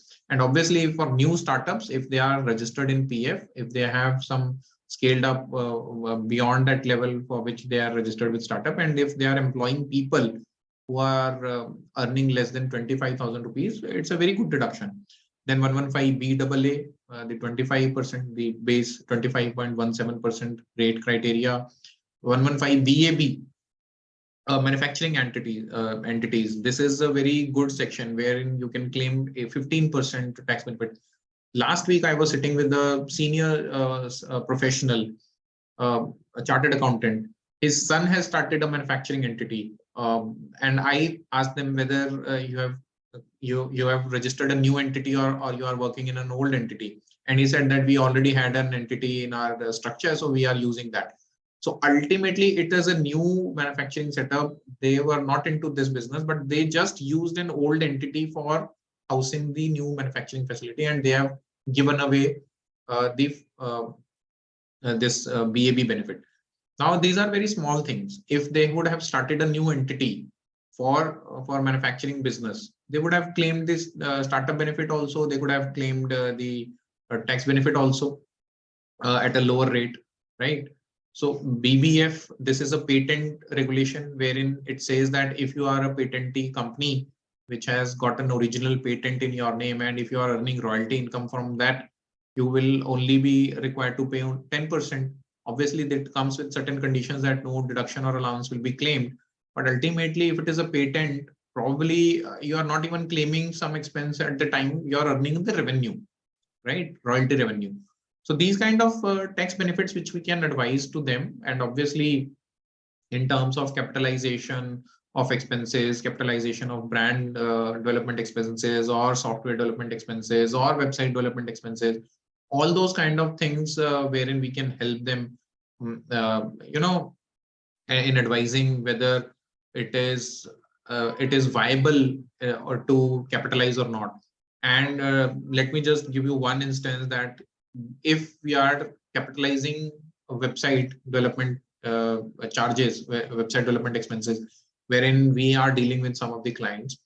So capitalization means that it will be depreciation which will be claimed. And we know that in initial period of startup, the losses are too huge to be absorbed. Probably sometimes it may not get even absorbed in the 8-year time period, which is allowed for carry forward and set off of losses.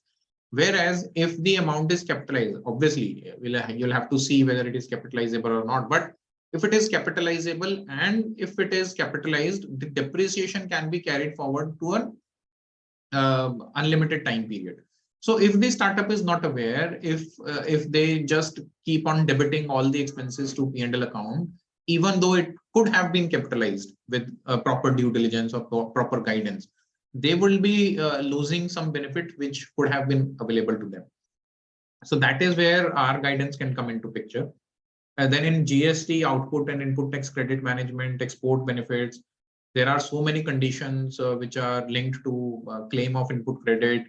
The person should have filed the return in time, whether if we are claiming the input credit, what would be the implications, probably whether we'll be able to pay, we'll have to pay some interest or not, right? There can be some inverted duty structures wherein, say for example, in logistics business, it happens a lot of times that if we are giving the invoice at 5% GST rate, probably you'll not be able to claim input credit. But if you are raising invoice at 12% GST rate, you're able to claim the input GST credit, right? So there probably some cost benefit analysis can be done, because ultimately no company will be willing to pay you 12% GST, because generally for non-logistic companies, the input credit of logistics service provider is not available, right? So for logistic companies who is hiring vehicles from outside and supplying to somebody else, it becomes an important point that whether they should go for a 5% GST or 12% GST. So just kind of examples which we are giving. In export benefits, SEIS scheme is there, MEIS scheme is there, whether they are eligible, and if they are eligible, if they are into those kind of services, say for example, HR consultancy, your accounting, finance, and so many other things, or if they are exporting, what kind of registrations they should have. They should have import-export code that is mandatory, even if you are into service business, and even if you are exporting services, you need to have import-export code. Until and unless you have this code, you'll not be able to get the service export incentive scheme benefit. You need to have some registration with, I think, some 2 bodies are there. You have to register with them. So these are the kind of things which we can advise, and even for eligible business, and just because of not having these registrations, can the startup can miss out on the incentives which are available from the government. And let me tell you just that export incentive scheme for SEIS, it can range from 3% to 7% of your total foreign exchange revenue. So it's a good amount of benefit which is available. And then assistance in forging business partnerships such as product distributors, technological collaborations, because we are dealing with so many clients. We can, as I mentioned, we can help act as a connecting dot, and we can help them get introduced to each other. And as if a good relationship builds around, obviously, because both of the clients are dealing with each other, as a professional, we'll also benefit from that relationship. Marketing and media partners, we can help them identify a good marketing and media partner, and obviously help them with the cost efficiencies also. Set some targets for the media persons, that if we are incurring so much of expense, that what is the kind of result you are expecting in terms of financial results. Then we can obviously guide them with some mentors, some people, some senior professionals in big companies whom we are dealing with. We can ask them for providing some mentorship, guidance to young startups. We can facilitate all those relationships in between. Then we come on to compliance management. This is something which comes obviously very naturally to us. Business needs to be compliant with tax and regulatory requirements, and CAs, chartered accountants, are the first and the foremost persons, professionals who are looked upon to help in these kind of things. Bookkeeping, very generic. Audit support. Now, audit support becomes very important. It's audit support, not the actual audit. Many times we see that startups are looking to get listed in near future. They start with the plan that, okay, after raising Series A or Series 2, Series B, we have a plan to get listed with some of the exchanges, stock exchanges. In those circumstances, most of the times they will be requiring their audit to be conducted in line with the requirements of SEBI, even though they are not listed. So they'll try to build up that kind of functionalities and those kind of culture in the finance department of their company. And they will also require some big audit firms, right, who are auditing listed companies, to audit these companies even before they are listed. In those circumstances, we can come up in the audit support function, where we'll help them in setting up the processes, which will help them to get them better audited or better prepare them for the audit by the big company, big professional firms. So audit support in itself is a good area which is developing around nowadays. Then income tax compliance, monthly TDS payments, quarterly TDS payments, then tax efficient salary structuring. This is something which is very, very important nowadays, because we see that startup founders are not aware about the salary components, and they tend to give so many things which are taxable, but they treat it as exempt. Say, for example, means I have seen personally that they give uniform allowance to many persons, top management persons in their company, and they say that this is tax exempt. Now, we have seen that uniform allowance will be exempt only if there is a uniform prescribed in the company, and if only a dress code should not be treated as uniform. And big amounts are paid in terms of just, party dresses, even your formal suits or something. These kinds of amounts are reimbursed. Second thing which we have seen is conveyance reimbursement. Now, if the employee is owning a car and they are reimbursed petrol bills or maintenance bills of the car, they tend to exempt it without any kind of log records. So that is also one of the very gray areas where startup needs help. And there are certain other tax efficient,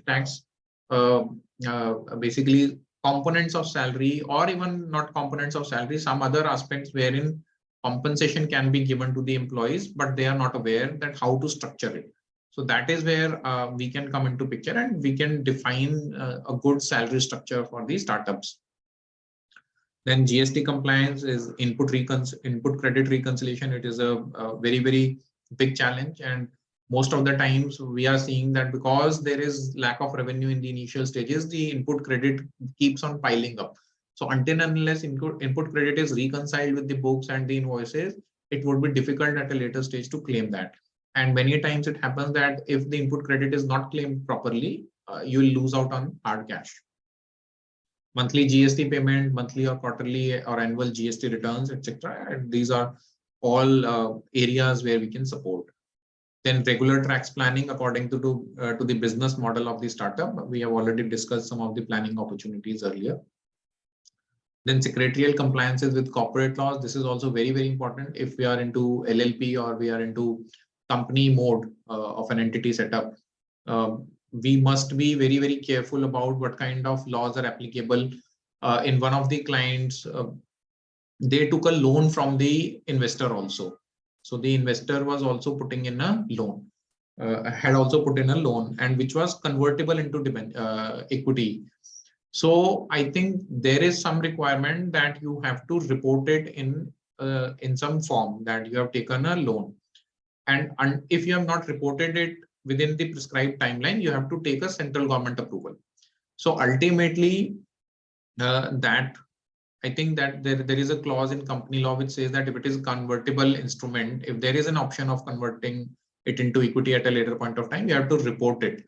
And ultimately, in the due diligence, it was picked up by the new investors coming in. And they pointed out that until and unless you get it you report it with the central government approval, we are not going to invest in the company. So that took almost 2 to 3 months for that process to complete when it was done. And obviously it took some extra expense also. And only then they could get the new investment in. So it delayed the process quite a lot. Obviously, then again, there are so many other compliances. Many startups fail to file their annual returns on a timely basis. They end up paying late penalties. they do not maintain secretarial records in terms of board meetings, right? Or if a new director is coming in, whether the required forms have been filed for appointment of new directors or not. Auditor appointment, it is a very, very important thing, right? The very initial stages when the company has started, founders generally do not open up a bank account. They do not know that INC 20 has to be filed for proving that the capital has been invested in the company. And they just start doing the business from day one itself, that when the certificate of incorporation has come in. So we need to guide them that, boss, you cannot still start the business operations in a private limited company till the time you have put in the capital and filed that intimation with the ROC. So that is where our assistance can come in. Then compliance with so many other laws like labor laws. If they have crossed the threshold of 20 employees, we should guide them that now it's the time for registration with EPF authorities. Then obviously the prevention of sexual harassment, the training to the employees about these guidelines, about the setting up of committees within the organization. All these aspects can be looked upon and helped us by us. Right, then we can assist them in framing internal and external business policies. Business policies can be HR policies. Now, a lot of startups do not have any HR policy. They do not even give employment letters. They'll just hire people, fresh graduates. They will just agree verbally that this is your salary. And at a later point of time, we have seen that this escalates into a lot of controversies between the employee and the employer. So HR policies can be framed with the proper guidelines on the leave management, on kind of bonuses or the variable pays, or even in the terms of your fixed salaries, that what kind of terms and conditions you need to fulfill. The business premises, that at which business premise you will be required to work on. Probably if the business of the person of the startup involves the person to go on some other client places, it should be clearly mentioned, because we have seen that employees do refuse that we are not going there. It can happen, right? Then termination policy. Termination policy is very, very important, that at what kind of notice period you can terminate. So all these policies are very, very important, and obviously policy document can be put up on the internet website of the company if they have any login for employees, or it can be put up very prominently on the physical dashboard in the office premises also. And ultimately, even if you are not putting in any document in HR policies, you can mention all these conditions and terms and conditions in the, at least in the employment letter, so that everything is very crystal clear. Then the terms of business with the customers. It is very, very important that what kind of payment cycle you have, what kind of credit you are giving, what kind of product you are supplying, what kind of timelines are there. All these conditions should be there. What kind of return policy is there? Because we have seen that when the startup is not following these kind of basic things, they end up losing money in business transactions. And the corporate world, which is there out there, they tend to exploit the absence of these kind of policies and these kind of terms if they are not mentioned either in the contract document, or if there is no contract document, at least on the invoice, on the backside of the invoice, these terms and conditions should be listed. And we have seen that if these conditions were listed, the businesses were saved from huge business liabilities, because in the footnotes they had mentioned that this is the time period for return, and after this time period will not entertain any refund. And also in the refund case, they mentioned that if it is found defective, we will only reimburse you the cost of the product and nothing else. So all these things can be, we can guide them about this. Privacy policy of you for the use of customer data. Nowadays, customer data is also very, very sensitive aspect. And if we are in, most of the startups are into internet kind of business, e-commerce business, where they are dealing with confidential data of the clients. in those circumstances, a privacy policy must be implemented and it must be displayed on the website very prominently. A link should be given, and privacy policy should also adhere to the local laws. So, for example, if you are dealing with foreign clients, probably for all those jurisdictions from where you are having clients, you should look for those jurisdictions and see what kind of regulations are implemented there. Say, for example, Europe has a very elaborate policy on customer data, and India is also proposing one. I'm not very sure it has been passed or not. I think it's not yet fully passed, but it is very soon to come. So privacy policy is something which we can help them with.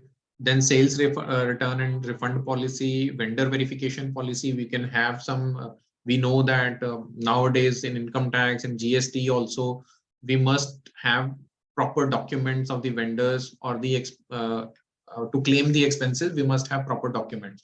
So vendor verification policy is also something which you can implement, that some basic documentation will be required before onboarding a particular vendor. Say, for example, the certificate of incorporation or Aadhaar card if it is an individual vendor, or the deed of partnership, right? The PAN card, the proof of their address, the last financial statements, all these things, depending upon the capability of a startup to claim those documents, we can create a vendor verification policy. It would also help later on in tax proceedings and other proceedings if they are going on as and when. Then we can help them in standard operating procedures for business. Probably it's a business thing. We can sit down with the founder and discuss what kind of operations, a manual you can think of. Probably you can devise an accounting manual also for their finance team, or if there are some standard processes which happen, you can write down those processes for the new employees who can just look at that document and get onboarded onto the business. Then in the compliance management thing, MIS reports are very, very important, and MIS reports can be generated for key stakeholders, which can include your founders, the top management, as well as the investors, because investors also keep on looking for some good data points on a very frequent or periodic basis, probably on a monthly basis. And they generally tend to look at what are the budgets versus actual kind of reports. So what was the budgeted targets you had taken, and what is the actual you have achieved? So those kind of things you can look at to create customized reports for startups. You can put in a periodic report which tells them about what is the debtor status, the creditor status, so that they can follow with the debtors.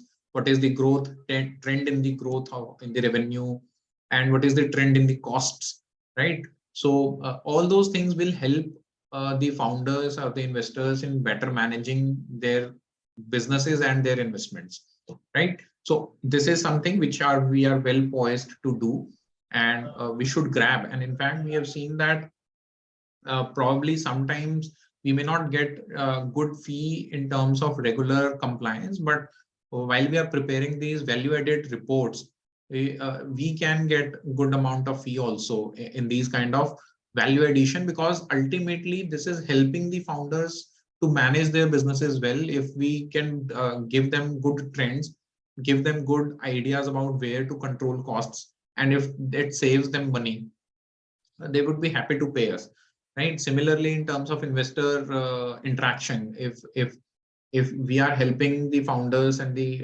management in interacting with the investors in a better way, by giving good reports, by giving good insights into the business, it will definitely help in raising when you go into the next rounds of investments. So that is where we can help in. Then there is brand and IP protection, which we can obviously guide them. We have seen many startups are not even aware that they should go for trademark registration or logo registration. Now we can always help them out in securing their product, because in securing their trademark and logo, because we have seen that as soon as something becomes popular, there will be replicas, and there will be people who would want to ride that tide of popularity. So it is obviously good to protect the trademark and logo at the very initial stage itself. Right, then assistance in obtaining patent for innovations. If they are, if you believe that some of the clients are working on some innovative idea, you can obviously guide them through patent registrations. Then protecting the product designs, web or app templates. Web or app templates is also something. One of the cases where the Indian startup company almost replicated, say for example, 70 to 75% of their web template was a replica of a foreign company. And that foreign company did not have any operations in India. And within, I think, 20 to 25 days of launch of the Indian company's website, the foreign company sent a legal notice to the Indian company stating that, boss, this website template is our copyrighted template and you cannot use it, you cannot replicate it. And ultimately, they approached one of my CA friends that what we can do. And it was well advised that you should not argue too much. You just change your template, and it's you will be fighting a losing battle, because they provided the documents and they provided the background as to how they have copied it, the Indian entity. And therefore, in a similar way, if you have come up, if your client has come up with some unique template of their company, probably in the footnotes they can write that this template is copyrighted under the Indian Copyright Act or under these laws. So this cannot be copied, all rights are reserved, right? So all those kind of things can be mentioned. If they are probably putting some codes or some intellectual content which they have published, we should advise them that it should be mentioned and it should be protected under the copyright laws by mentioning that this is protected. Until unless you mention that we have a copyright on this, we reserve all the rights, probably it will not be restricted for use. So this is where we can advise them in putting up appropriate disclaimers at the end of the content. Then we come on to the fundraising and M&A. Fundraising is something which is very, very critical to any startup ecosystem and any startup. And we as professionals are duty bound somewhere that we help in realizing the true value of the company. And sometimes we have to be very rational in advising about the valuation of the company. Now, obviously, sometimes it is a negotiated value, but it has to be backed up by a financial modeling. Now, financial modeling gives a founder a good way to look into the kind of valuation they are asking, because many times we have seen the founders will say that my company is 100 crore rupees. Now, how it is 100 crore rupees of valuation, they'll not be able to sustain it. And when they go to an investor and ask for a valuation, they'll have no answer. So how to get to get to a valuation of 100 crores or 1000 crore rupees of valuation? There has to be a financial model built upon that, and that will also help the founder to understand that whether the financial modeling is sustaining the kind of valuation which he's asking for, right? So that is where our services can come in. We can help them connect with different investor classes. Angel investor networks are there. We can be the connecting dot between the startups and the investors. We can help them in raising debt funds also. As I mentioned that AIF, SIDBI has provided a lot of credit under the fund of fund schemes of 10,000 crore rupees. And it is in both the categories. It is in equity as well as in form of debt.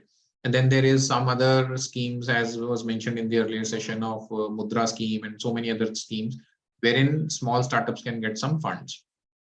And I also mentioned Seed India Fund. So there also you can assist about the regulations, about the policy framework, and whether the startup is fitting into that framework or not. Assistance in preparing financial projections and coordinating with financial institutions and right set of investors for raising funds. Then valuation services. Obviously, investment is agreed upon also, ultimately they will require some valuation certificate to be done. So if we are registered valuer, we can provide those services. Then term sheet finalization. Term sheet finalization means that there will be some terms and conditions which will be required to be entered between, agreed between the startup and the investors. So those terms need to be evaluated, and we have seen that most of the times they are very much skewed towards the investors, and therefore we need to put some rationalization into all those terms, and also protect the interests of the founders and the entrepreneurs. And we can obviously help them in doing this and in negotiating the terms with the investors. Deal structuring. Deal structuring is very, very important, that how the money is coming in, whether it is according to the laws or not, whether if you are issuing compulsorily convertible debentures, at what time, what are the conditions of conversion, whether they are in accordance with the law or not, right? Similarly to preference shares, if convertible preference shares are being issued, whether the terms and conditions for issue are within the framework of law or not, whether all the compliance requirements have been fulfilled before issue of those instruments or not. So all those things need to be complied with, and we can help them. Then post fundraise compliance with regulatory requirements. Obviously, when the funds have been raised, whether there is any reporting requirement with the ROC, or if the investment is coming from abroad with the RBI, Reserve Bank of India, all those kind of documentation advisory, that you need these much of documents, what kind of reporting requirements are there, we can always assist with all those compliance things also. And then assistance in identifying and acquiring other ventures as and when the need arises. As Shubhamji mentioned in the last session, that big corporations are now on a purchasing spree. They are acquiring lot more companies. Similarly, when the startup becomes big and they have raised good amount of capital, they also tend to acquire similar kind of companies and the smaller players in the same field, so that they can boost their businesses at a very fast pace. So Zomato has been acquiring since long. So they acquired Uber Eats. Now they have acquired, I think, Blinkit. So these kind of acquisitions will keep on happening. And obviously, these are very big examples, but in a smaller space also, we have seen that a lot of acquisition opportunities will come into picture, and we can always assist them in identifying those opportunities and also materializing those opportunities. Now we come on to the investment services which we can offer to the investor community. Till now, what we have seen was the services which we can render to the startups. Now, in investment advisory is one of the very foremost thing, identification of investment opportunities. Similar to the way we were finding investors for the startups, there are a lot of investors who do not find good startups to invest in. So we can identify the investment opportunities in the right kind of investors with the profile of investors, because investors have also their taste. They'll not invest in each and every kind of business. They probably invest in those kind of businesses which they understand. So we can help them find those kind of opportunities. And how to find them? Because we are dealing with startups, we probably have some. And even if we don't have, we can get some leads, and we can do some initial validation of their business model, of the kind of financial projections they are having, and then take it to the investors, because then they will appreciate that, yes, okay, this is something which is coming up with an early filtration from a professional. So that is something which you can add a value to the investor, because at that stage, investor will then do a second level of evaluation or a third level of evaluation after your evaluation. Advising on various options of investment such as equity, preference shares, debentures, what is best suited for an investor. Say, for example, if an individual investor is investing, whether they should go for an equity at this stage, if the startup is only offering debentures, what should be the conversion ratio, or what should be the conversion price, and all those things we can look at them. Assistance in finalizing the terms and conditions of funding contract, keep in mind the interest of the investors. Now it is the different point of. So if you are acting for an individual investor, say for example, an angel investor, in that circumstance, the interest of the investor should also be protected. Now, if you are from the investor side, then you should see that startup is offering good terms to the investor, identifying the exit opportunities which can be available to start in the startup. Now, ultimately, an investment is made to make profits, and profits will be made only at the time of exit when the investment is sold. So now investment in startup is not generally not for a long period of time. It is the time horizon which we have seen can range from 2 years to maximum 5 years. Generally 5 years is a very long period of time in startup investment. 2 years is the 2 to 3 years is something which is reasonable, which we have seen. So ultimately, we can find out some potential buyers for their stake. We can help them at the time of exit if they have already found out what are the kind of terms and conditions at which they are selling, whether they are selling at the right value or not, right? And if they are selling, what are their tax implications and all those things. Advising them on the terms and conditions of the exit and advising on the right valuation for the exit price. This is something which we can help them help the investors.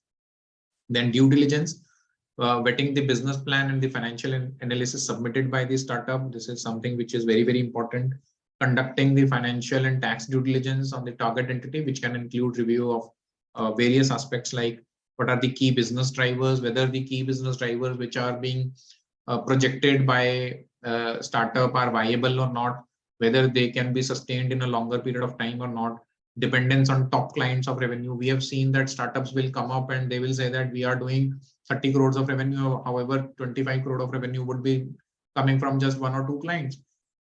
Then you need to decide whether dependence on these 1 or 2 clients is sustainable for a longer period of time or not. Obviously, you will have to give information, then investor will decide. But ultimately, the purpose of a due diligence is that all the information is put on the table for the investor to take a calculated decision. Then what is the working capital and cash flow analysis? We did a due diligence recently wherein we checked that the revenue booking was quite good, but ultimately almost the similar kind of debtor was also there standing in the balance sheet. So they were booking revenue, but they were not able to realize the money in hard cash. They were not able to realize their debtors, right? So in that circumstances, the questions were asked that how soon you can realize those debtors, and a target was given that you realize at least 50% of debtors in next 2 months time period, and then we'll look at the investment again. So these kind of points can come up in the due diligence process. Then comes employment contracts with top management to identify the perks and other long-term commitments.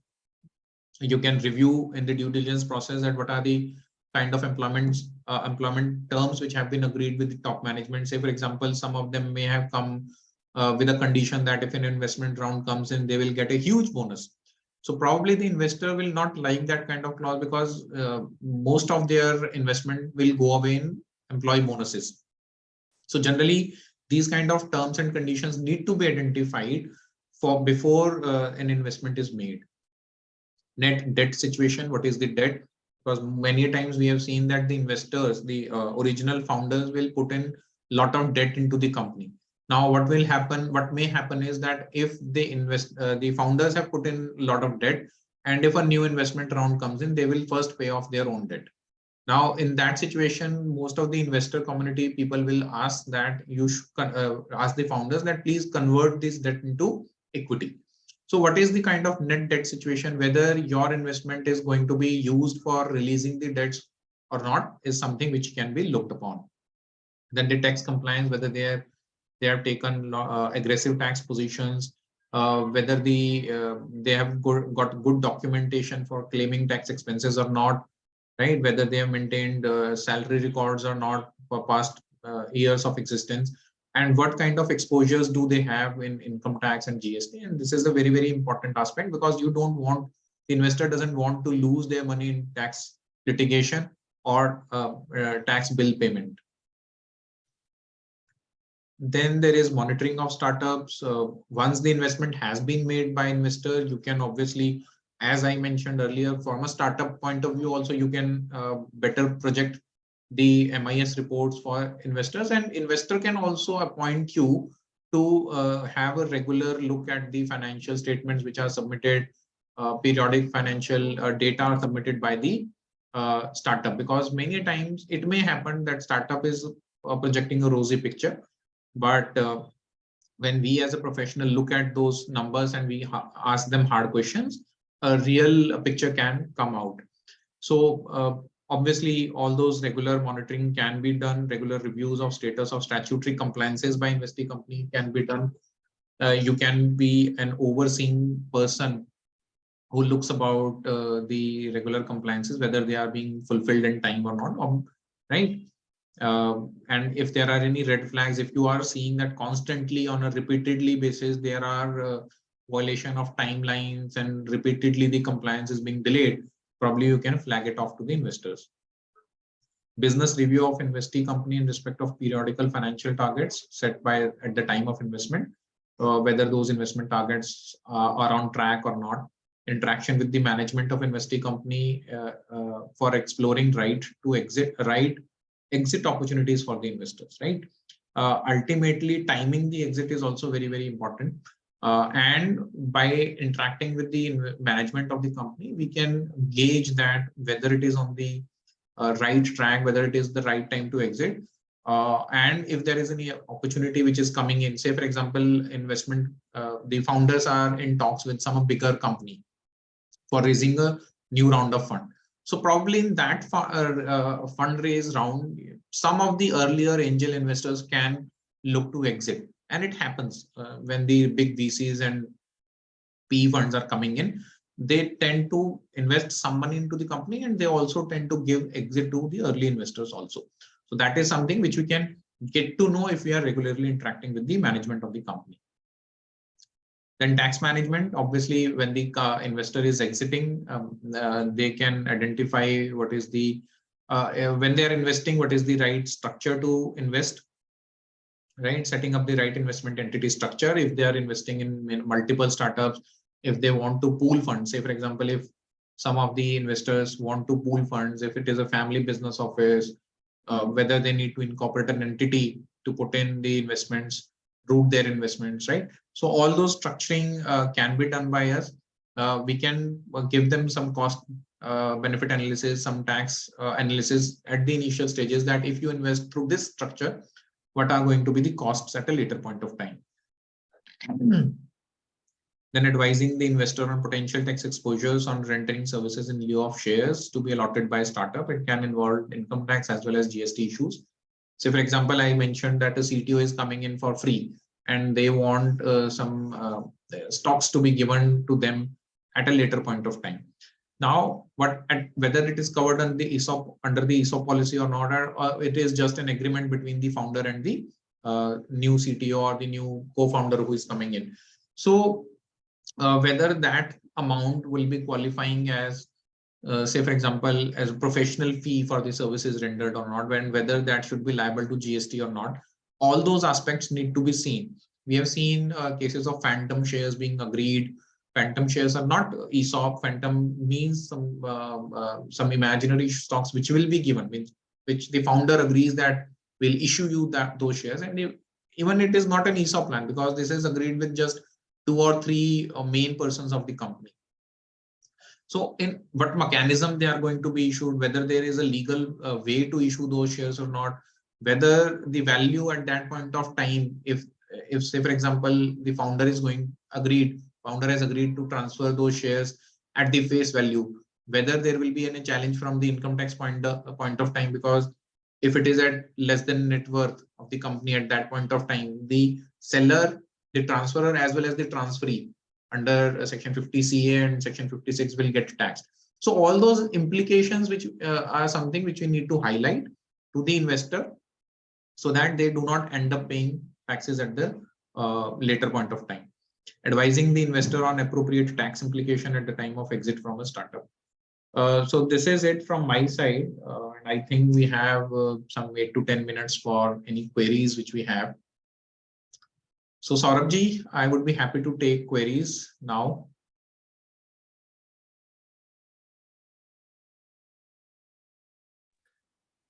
Yes, we are ready with the questions posted by the attendees.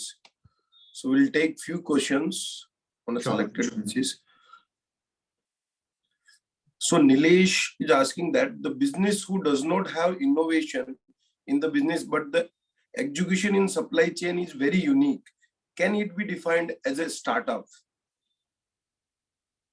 Yes, because if you would see that improvement in process also qualifies as innovation in terms of the startup definition.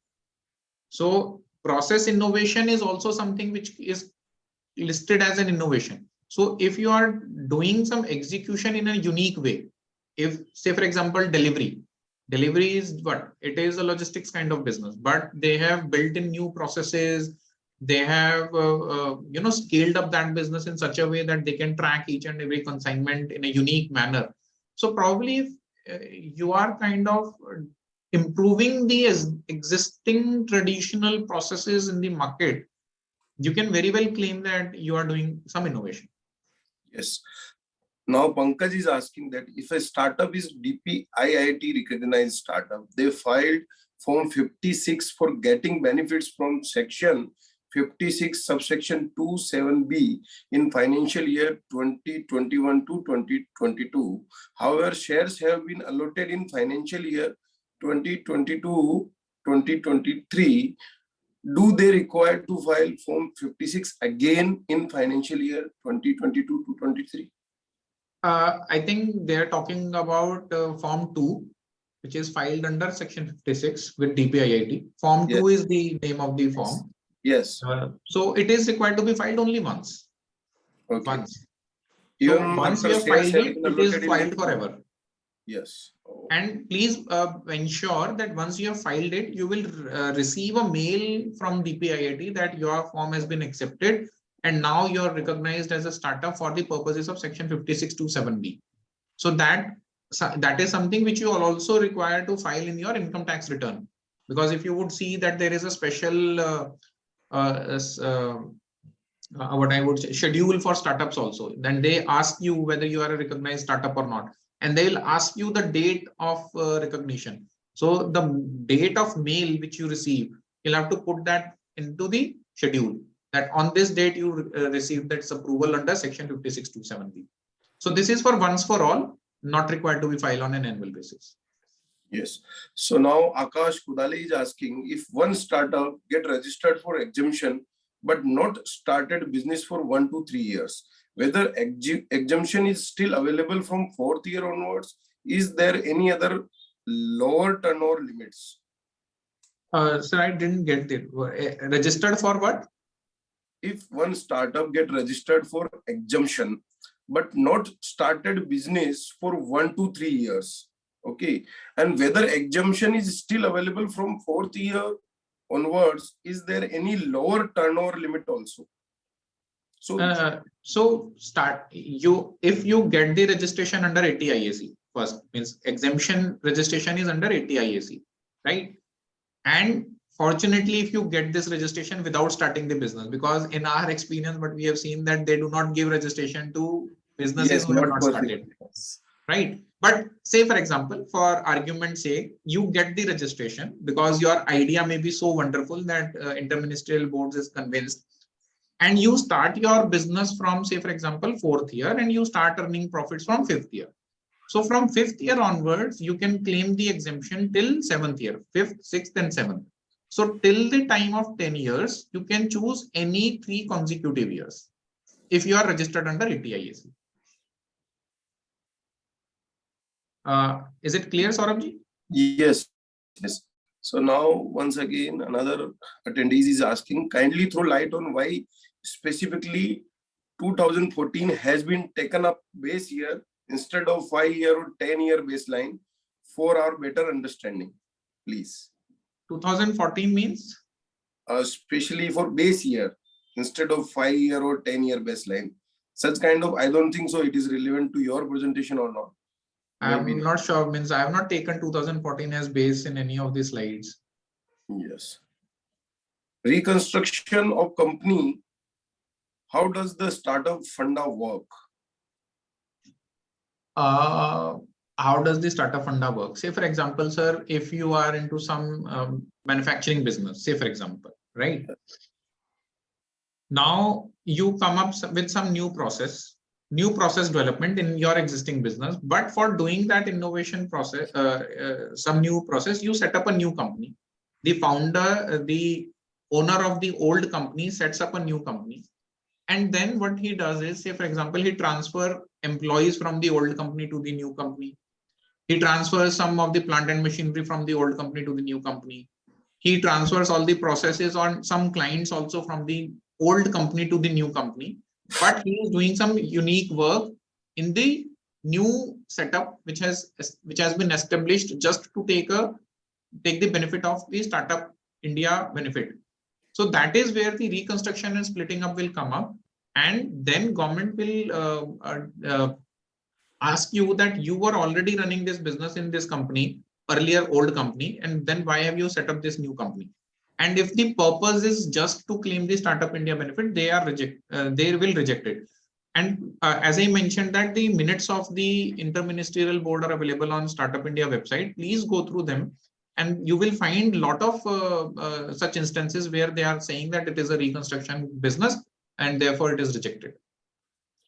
So now one very practical question asked by Mrinal Mehta, that how many startups have got approval for income tax exemption from interministerial board?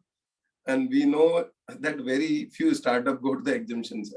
So I do not have the exact number, but to my knowledge as of now, it is less than 1,000. As I mentioned also, it is less than 1,000. And before lockdown, before 2020, March 2020, the number was less than 200. Less than 300. So it was so low. So you would see that the percentage in terms of percentage, only 1% of the startups, less than 1% of the startup, 88,000. I have just checked before the session. 88,000 startups have been registered under the first stage registration, and less than 1,000 have been registered under the 80 ISE registration. Right. So in fact, I wanted to check, but the list on the Startup India website is very old. It only says 256 something startup. And I know that there have been some other startups which have been approved in recent past. So it has gone up. It is somewhere around 700 to 800. But obviously just 1% of startups who have been given it.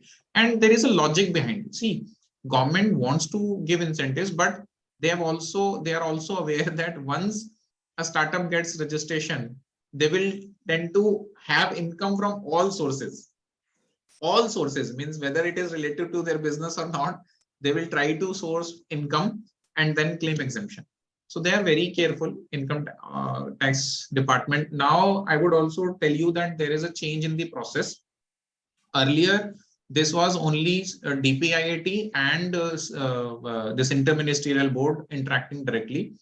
Now, I think after the lockdown in 2020, CBDT has also set up a board, an internal team, a startup team, which looks at all these applications critically.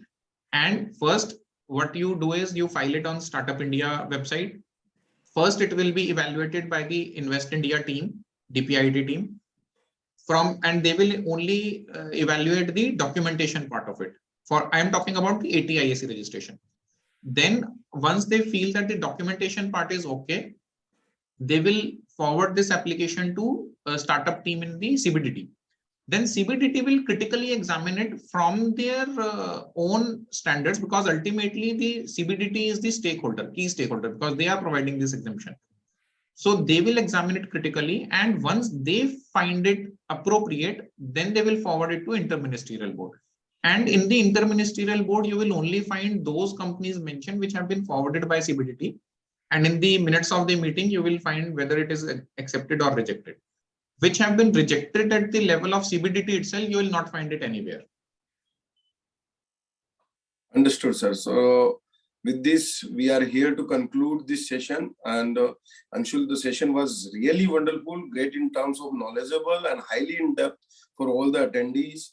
And I recognize the presence of the coordinator over there also, Rakesh Gupta ji and Weber Modi. And I also recognize the presence of Regional Council member Ishwar Jiwaniji and Vice Chairman of my committee, Startup and MSME Committee. So with this, we are here to propose well-deserved vote of thanks to Anshul, our session speaker. And I welcome for that CA Vaibhav Modi, Vikasa Chairman of Pimpri Chinchwad branch. Vaibhav, over to you. Yeah. Thank you, Saurabh bhai.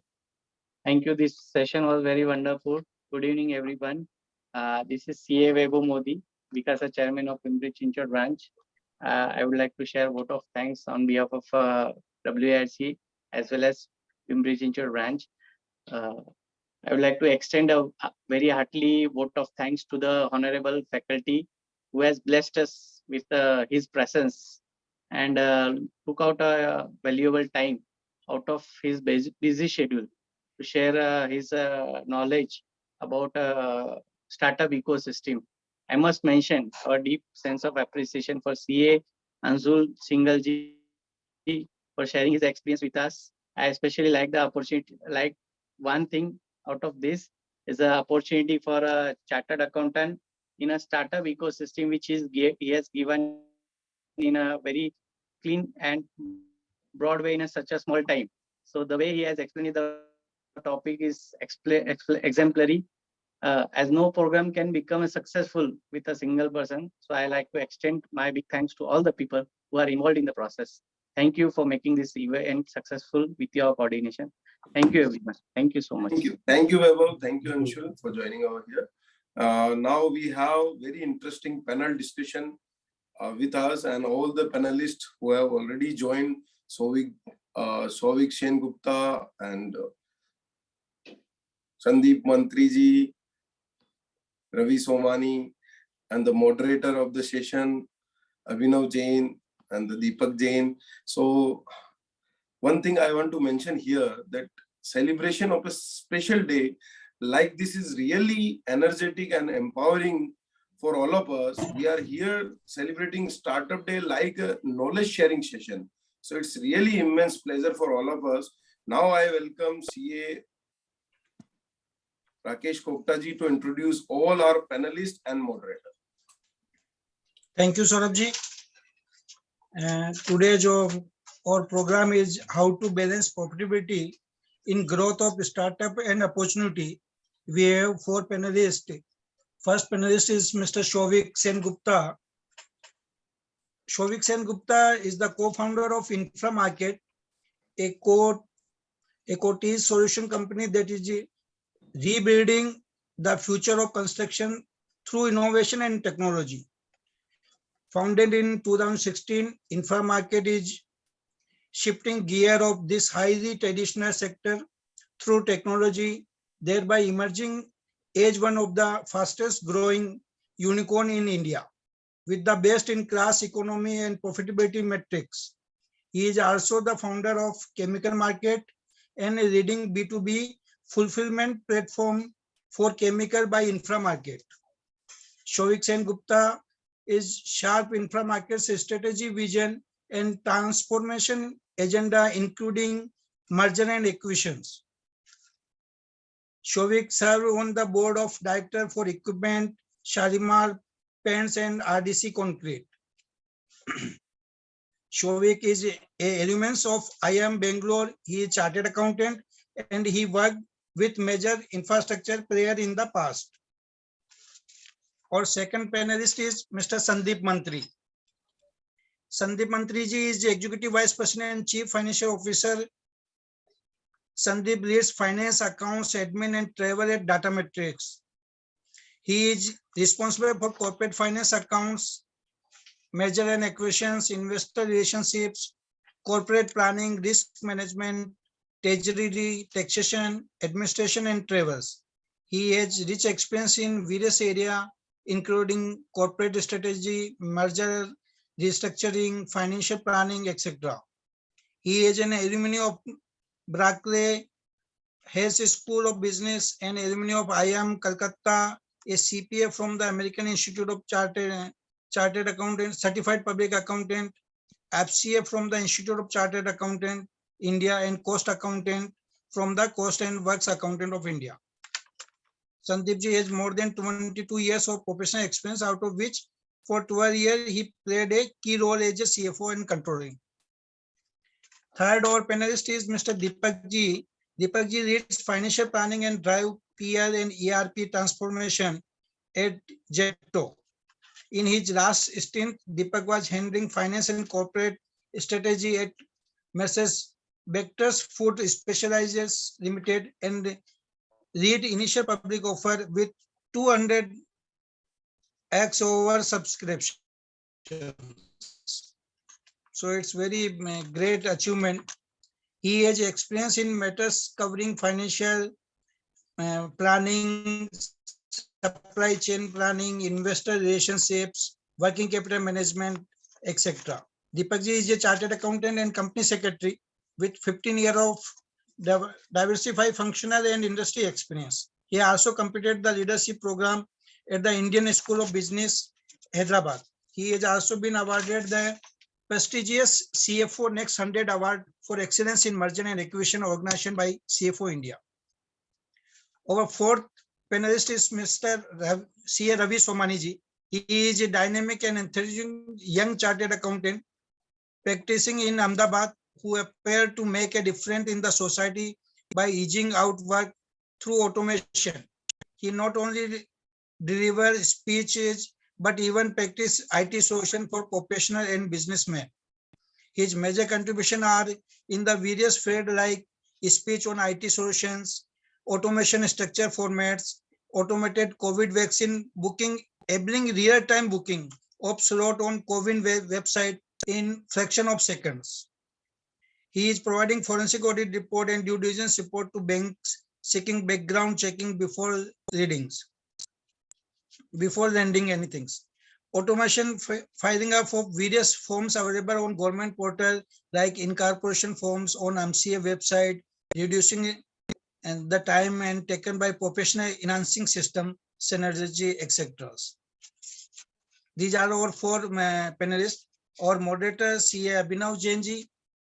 He is working as a CFO and head finance in Pharm EG with domain expertise of finance function and worked with Aditya Birla Group, Capsular Healthcare and Binani Industries. Over a period, he developed strong capabilities in business performance, management, strategic investment, value chain enhancement, IT system setup, and building key automation with IT backbones. By qualification, Abhinav is chartered accountant and honors graduate. He has been facilitated by various organizations as emerging finance leader or CFO of the year. Thank you. Thank you, Welcome Rakesh. to this. Yes, sir. It's really a pleasure to have a panel like this from where we can expect all the real inputs for a startup ecosystem and how to manage the profitability at the growth stage. So Abhinav, over to you now. So thank you, Saurabh, for setting the context and Rakesh ji for a very wonderful introduction.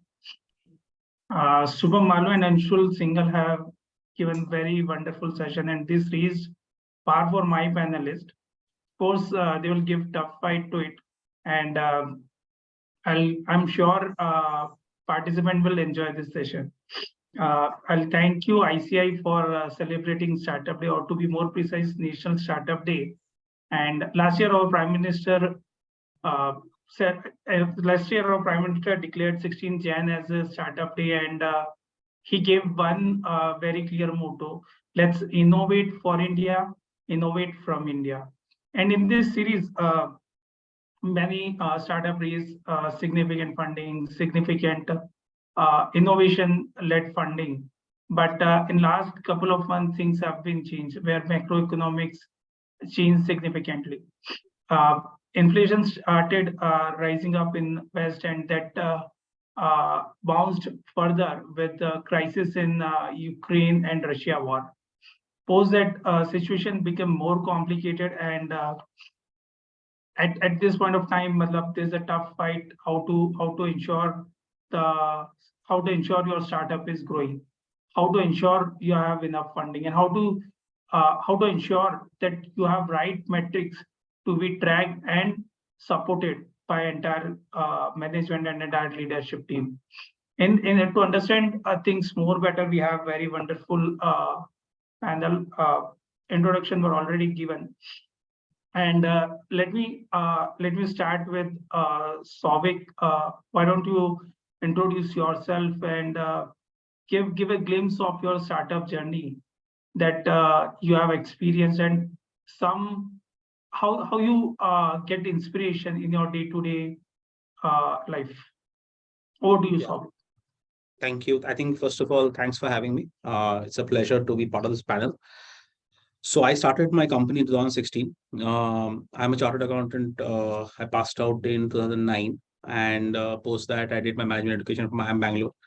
I have worked for construction companies before I started my journey as an entrepreneur. I started in 2016. It was at when we started, B2B startups in India were not that well accepted. Bootstrapped till 2019, built the startup based on profitability, good unit economics. Post 2019, as more and more B2B startups were recognized, we've raised capital from multiple private equity players. Currently, Infra market is one of the largest B2B players in the construction material space. We also own large stake in a listed entity, Shalimar Paints. We also bought out a company in the M&A. We did an M&A also last year where we bought out RDC Concrete from a large private equity player. Have been part of this startup ecosystem since 2019. Have seen ups and downs. Have seen COVID hit. Have seen the macroeconomic crisis hit last 6 months.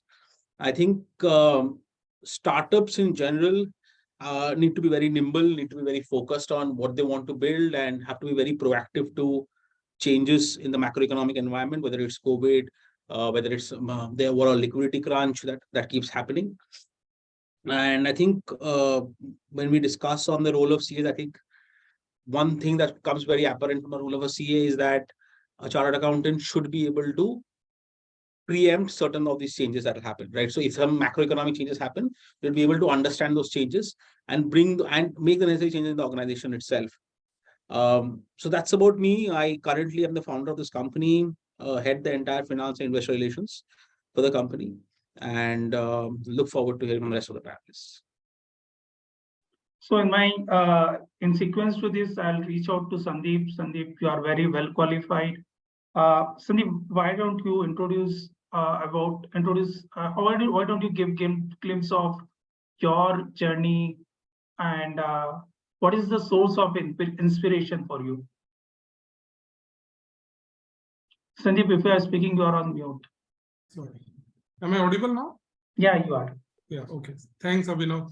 And thanks, Institute, for carrying out such wonderful program on this wonderful day on startup. So I'll just give you a glimpse of my journey while all has been said earlier by the speaker. So I started my career with a startup which was a subsidiary of a multinational company. It was called Clear Channel Communication, and that was in the year 2000. Right? They were just basically putting their operation in India and beginning in India.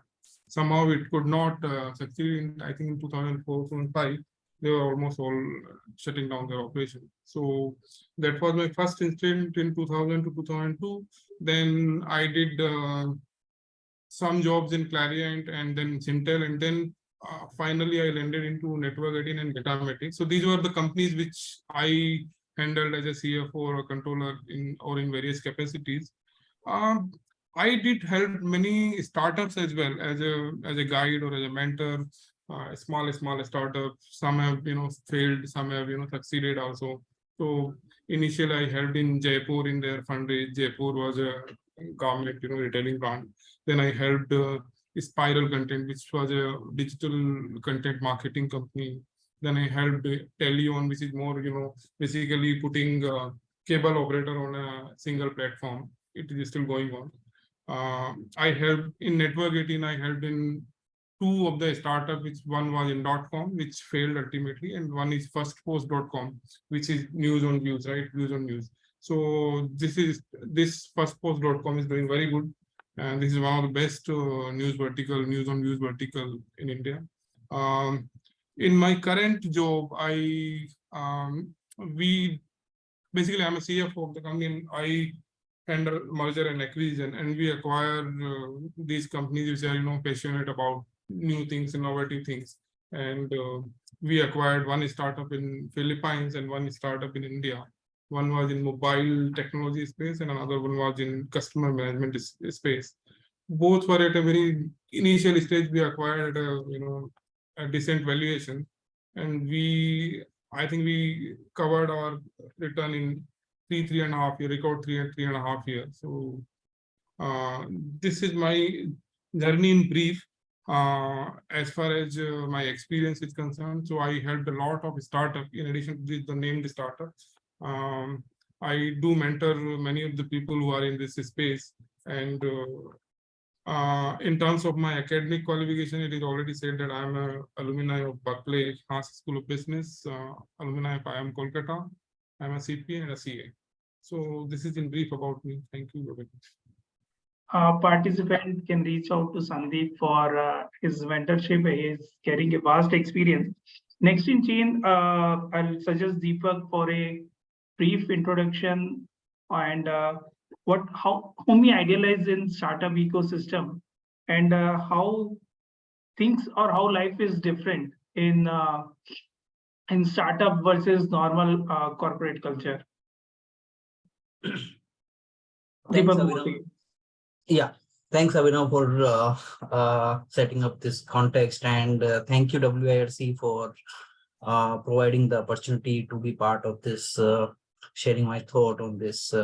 So I started my journey with early in my career with life insurance company, ICICI Prudential Life Insurance, where I work on the investment side and the treasury side, and then I moved from a service industry to a manufacturing setup. In last couple of years, I work with two FMCG company. I led their IPOs. So in my previous stint, I worked with Mrs. Bector Foods, where I led the IPO and raised fund almost 540 CR, and the IPO got oversubscribed by 200 times. And in terms of my work experience, so I work almost all facets of the finance, like in terms of capital market transactions, investor relation, treasury, working capital management, cost optimization, M&A, and the financial planning. Before moving to Zepto, so right now I'm working with Zepto. Zepto is a grocery, quick commerce, grocery delivery startup, and they are currently operating in 7 cities across India. And Zepto is backed by marquee investor like Y Combinator, Clearbrook, Nexus Ventures. The way we have seen, like in 1.5 years, the growth is very phenomenal. Like we are delivering almost everything in 10 minutes. So this is kind of a growth I've seen. So when I see, like I work in a, like the normal corporate side also. And what inspired me to join Zepto is because when you join at early stage in a startup, you can explore a lot of things in breadth, right? And which can also help you to understand what is better. Then you can also create your niche, right? I also understand that my profile will not come confined to a limited role. You will get opportunities to learn a lot of other aspects, the business, how the business works. You will also part of the leadership team where you can see how they are, like the pivoting the business. So I think, and when I joined the Zepto, because it's because in the space is a very huge, the opportunity is very huge. So you work in a high growth environment or startup, your learning is very exponential, right? So this is about my the learning experience. And Abhinav also asked me, like where do you get the inspiration? So in like all the way through my journey, there are a lot of people to whom I get the inspiration, but I really admire the grit or the the inspiration from Paytm Vijay Shankar Sharma, because like he has created the like in a finance or the finance space, the Paytm or like the like the UPI, right? So how he has created, but I also admired one thing which he mentioned, uh, is the patience, right? Because in a way, like in the professional or the personal life, the patience is key for any business or to grow in a career, right? Because when you, because like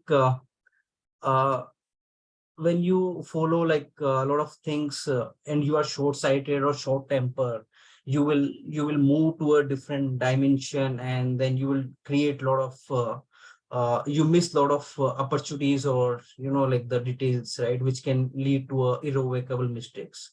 So I think these are the things which really inspire me. Over to you, Abhinav. Thank you, Deepak. Last in the chain, I'll reach out to Ravi for a small introduction and how, and I give some glimpse on his journey in startup. Over to you, Ravi. Ravi, you're on mute actually. Sorry. Yeah, so sorry. Thank you so much, Abhinavji and WIRC for giving us a platform to speak on this panel today. Thank you so much. My startup name is Finanvo.in, and basically I cleared my CA in 2015. And during the year of COVID 2020, we had started this company with the intention to do something different and innovative manner. So we simply started with Finanvo and Technovide Data Science Private Limited, and we started developing certain tools for chartered accountants, which makes that daily task easy. So later on, the system changed, and we became a due diligence kind of company where we offer reports to banks, NBFCs, lead management to the banks, and due diligence reports to them. That's all. Thank you. Thank you, Ravi.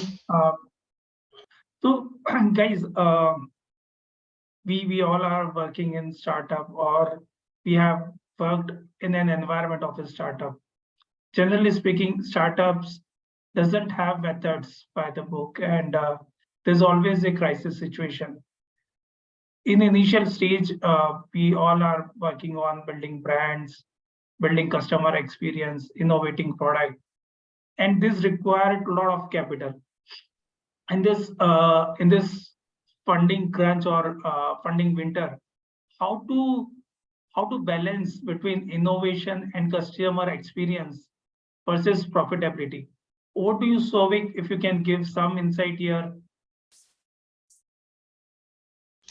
I think I think as a startup, what is very critical, I think what people sometimes miss is that you have to, while you have a long-term vision to achieve, say, a goal of what you want to build, you have to keep the immediate macros in consideration very critically. So if you are building your startup in 2019 or 21 versus 22, you have to align your business to those macros. So for example, if you're building in a moment when there is a general tendency for liquidity, availability of liquidity, markets are good, you will get low cost capital to grow the business. You can afford while you don't want to make losses, but you can afford that. Yes, it's okay if I turn profitable 6 months down the road or 1 year down the road. I am not profitable today. But there will always be time periods when you can't afford that. So there will be a period when capital will not be available. You don't have you don't have easy capital on the tap, and you have to ensure that every order makes you money. I think profitability is not that critical for a startup, to be very honest. What is critical is the path to profitability, understanding that the unit economics are happening, how you are going to achieve eventual profitability based on what is your eventual outcome as a vision, what you're trying to build. Because if you are building a early stage startup which is trying something new, a delivery startup, a startup is which is going to be heavy in research, something that is going to drive consumer experience, it's impossible to expect them to be profitable on day zero. Right? You think it's not fair to expect someone to be profitable on day zero if they are trying to do something innovative in the industry, because the habits of the users of this technology also have to change. They have to also align themselves. customers in India have to be ready to pay extra for that habit, for that experience.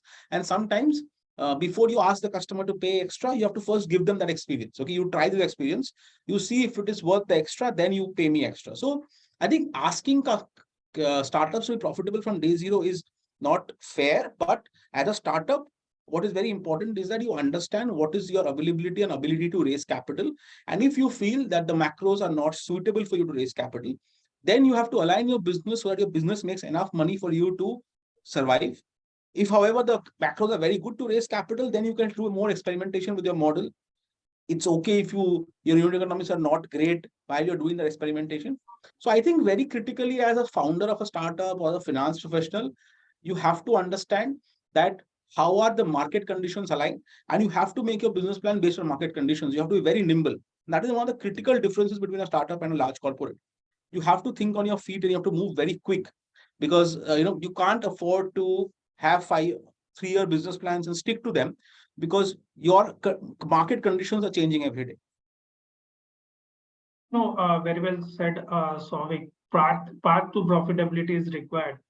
Sandeep, if I ask you how to have that resilience in the system, so that pivot from innovation and customer experience to profitability can be done in a short stint. And looking to current situation, see, till start of 2022, we were having very optimistic scenario. Fundings were on its peak, and it was expected that 2022 will be very high on funding. But all of a sudden, things started changing. So over to you, Sandeep, how you see this can be pivoted in a short stint? Yeah, so I believe, as rightly said by Souvik, that you have to see the macro first, how the macros are playing, macro indicators are playing. If you have a dry funding, then you definitely need to conserve resources and use resources more efficiently, far more efficiently compared to what if you have liquid money available in plenty. So eventually, ultimately, you have to see your unit economics, which is what rightly said by Souvik. So when you are acquiring a customer, are you paying extra money to acquire? What is the lifetime value for that customer versus what is your cost of acquisition of that customer? You need to basically put all those metrics in place, so that your path to profitability, as rightly said by Souvik, your path to profitability become easier and more speedier.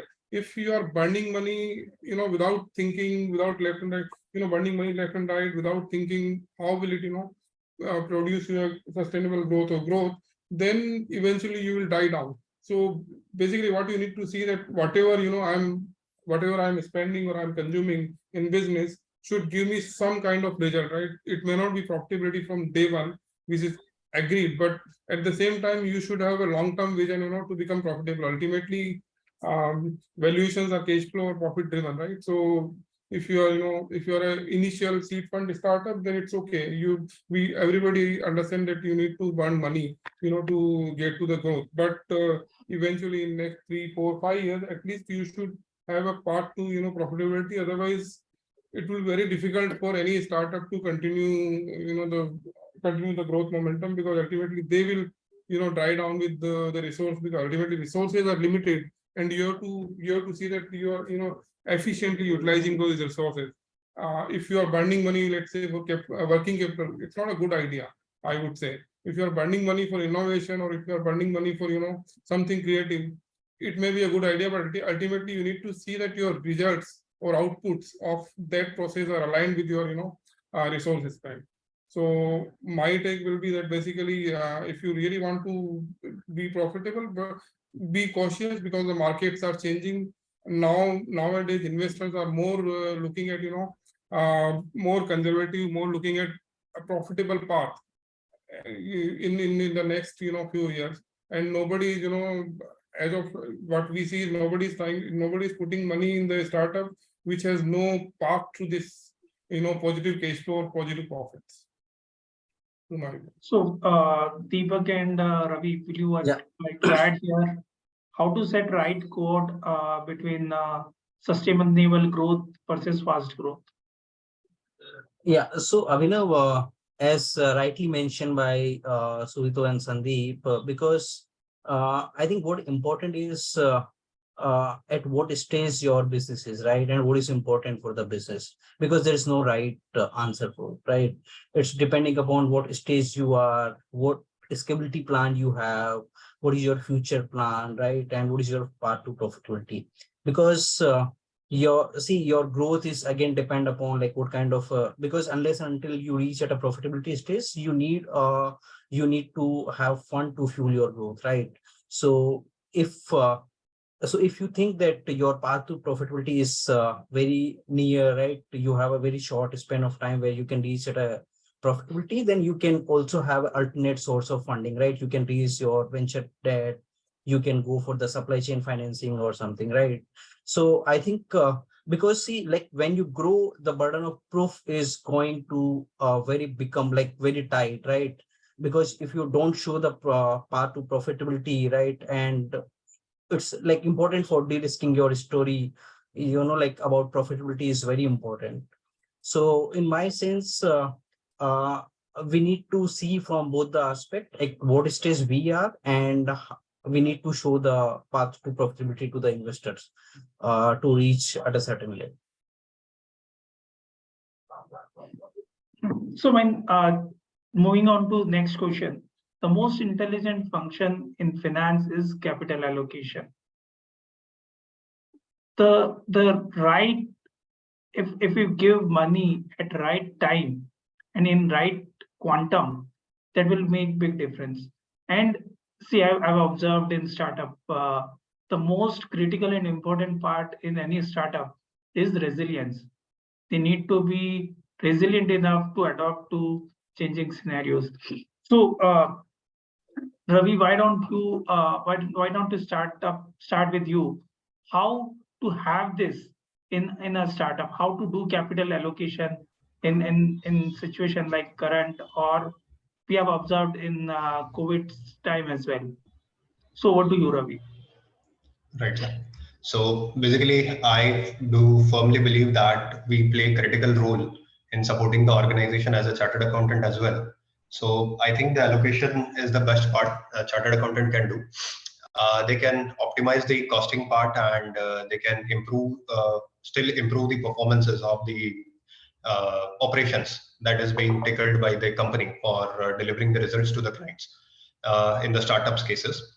So this will help it will help the organizations to get the better funding and the investment opportunities accordingly from by providing the assurance and the transparencies around the sustainability reportings, and this will help the startup grow better way. Thank you. Over to you, Deepak. What is the role of a CA in balancing this, in balancing the situation, in balancing the funds availability, in balancing the best optimized use of capital? Yeah, so Abhinav, I think there's no one size fits to like all the formulas, right?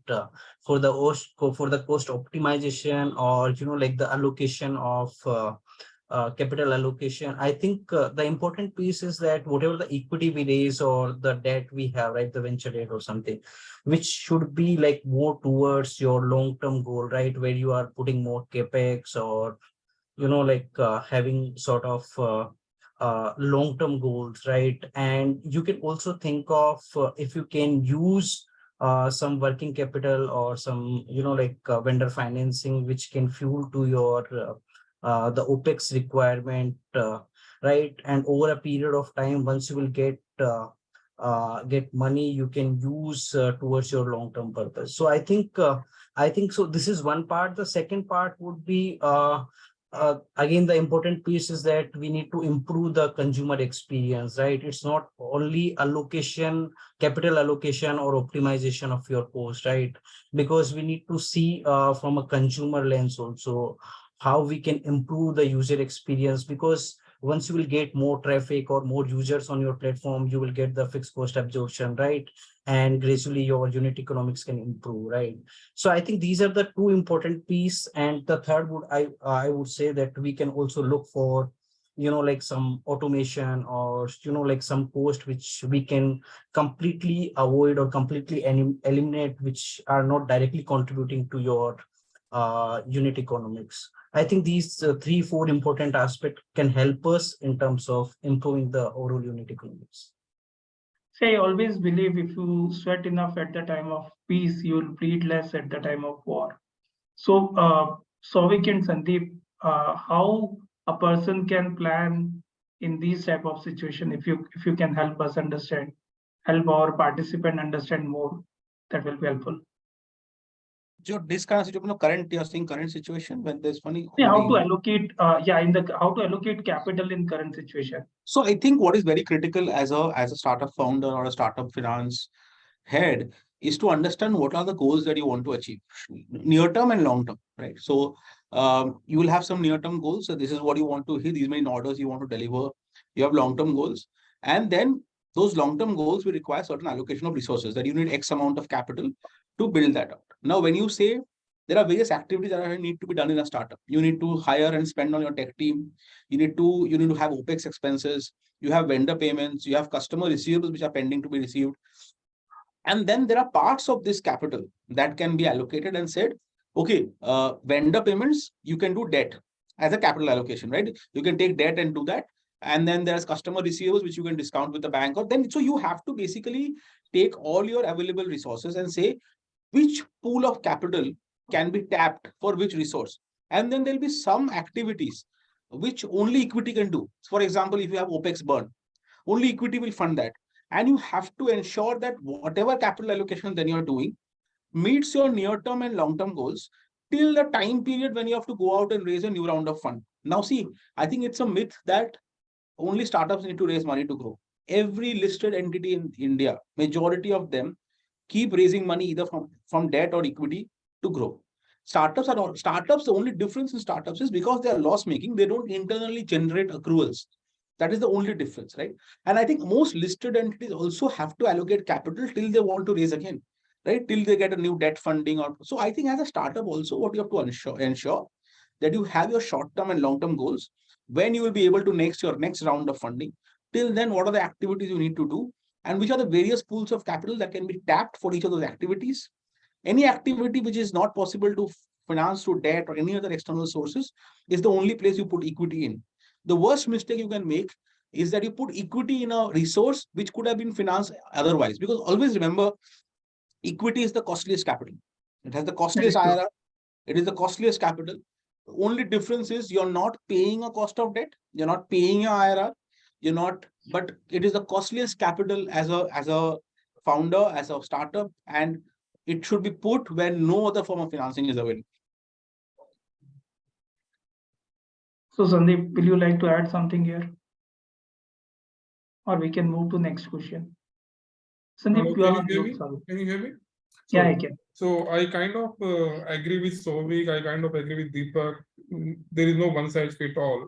So, and it's very hard to, answer this question because every startup is unique, every startup is, different from each other. And again, it depends upon situation, like whether you are a B2B startup, whether you are a B2C startup. In some cases, you'll have more allocation on marketing, whereas in some cases, you have more allocation on innovation or, so all these things plays very well. And as said by Souvik, that you should not use equity for the purposes which can be, funded by debt. I completely agree with, because equity is the costliest form of financing for, a startup because of their risky nature, right? So these are my views on it. So moving on to next question. So there's a very famous saying that a series of development in a candle cannot make it electric bulb. Similarly, in crisis situation like this, we should adopt to technology. We should adopt to new age concepts. So, Deepak, why don't you share based on your experience how you are helping corporates in optimizing cost of resources, innovating innovating way of doing things that they are doing in general. Sure. So Abhinav, I think like when we are talking about the startup, because startup is like more the tech oriented, right? It's not about the operation heavy, or you have like more human capital, right? So I think technology plays a big role in terms of a startup. So for example, if I take the consumer service or the customer service, if we can replace with like the chatbot or like some AI or ML, then we can improve the consumer experience, and the simultaneously this can also help you in terms of your cost optimization. The second would be like the marketing or the advertisement spend, right? If we go more on the digital side, I think this can also help in terms of your lower cost of acquisitions or getting more impact. And if you'll see the from the supply chain side also, like when you have inventory, when you have a lot of operations heavy, I think these are the areas where definitely you can use the technology, or you can leverage the technology in terms of both one from the consumer side, and the second is the cost optimization side. And again, I think it's important when we need to evaluate these options uh, basically from what is the specific needs we have from a startup point of view, right? This is not that these are the things will will work on a specific set of environment. Ravi, why don't you add something here, because you're already working with a tech company. Thank you so much. We basically provide the automations only. So we try to leverage the technology in the cost optimization through automations. And we consider that, according to me, automation reduces the labor cost, and it increases the efficiency of the user, so that he can complete the similar task. He don't get boredom by doing the same task repeatedly, and he gets to do something new or innovative in the same premises and the same working area. Additionally, it also reduces the costing for the organization by repeating the same task in the better manner than and a human-free manner. Then secondly, we have the cloud computing, which is also another great way to reduce the cost at the organization level by reducing the cost of the IT infrastructure, which helps provide the scalable resources to the company. For either it is multiple calculation systems should be there, or it can be like the infrastructure can be increased at a very nominal cost than the human resources, right? And the human resources has certain limitations which the systems or the IT infrastructure doesn't have.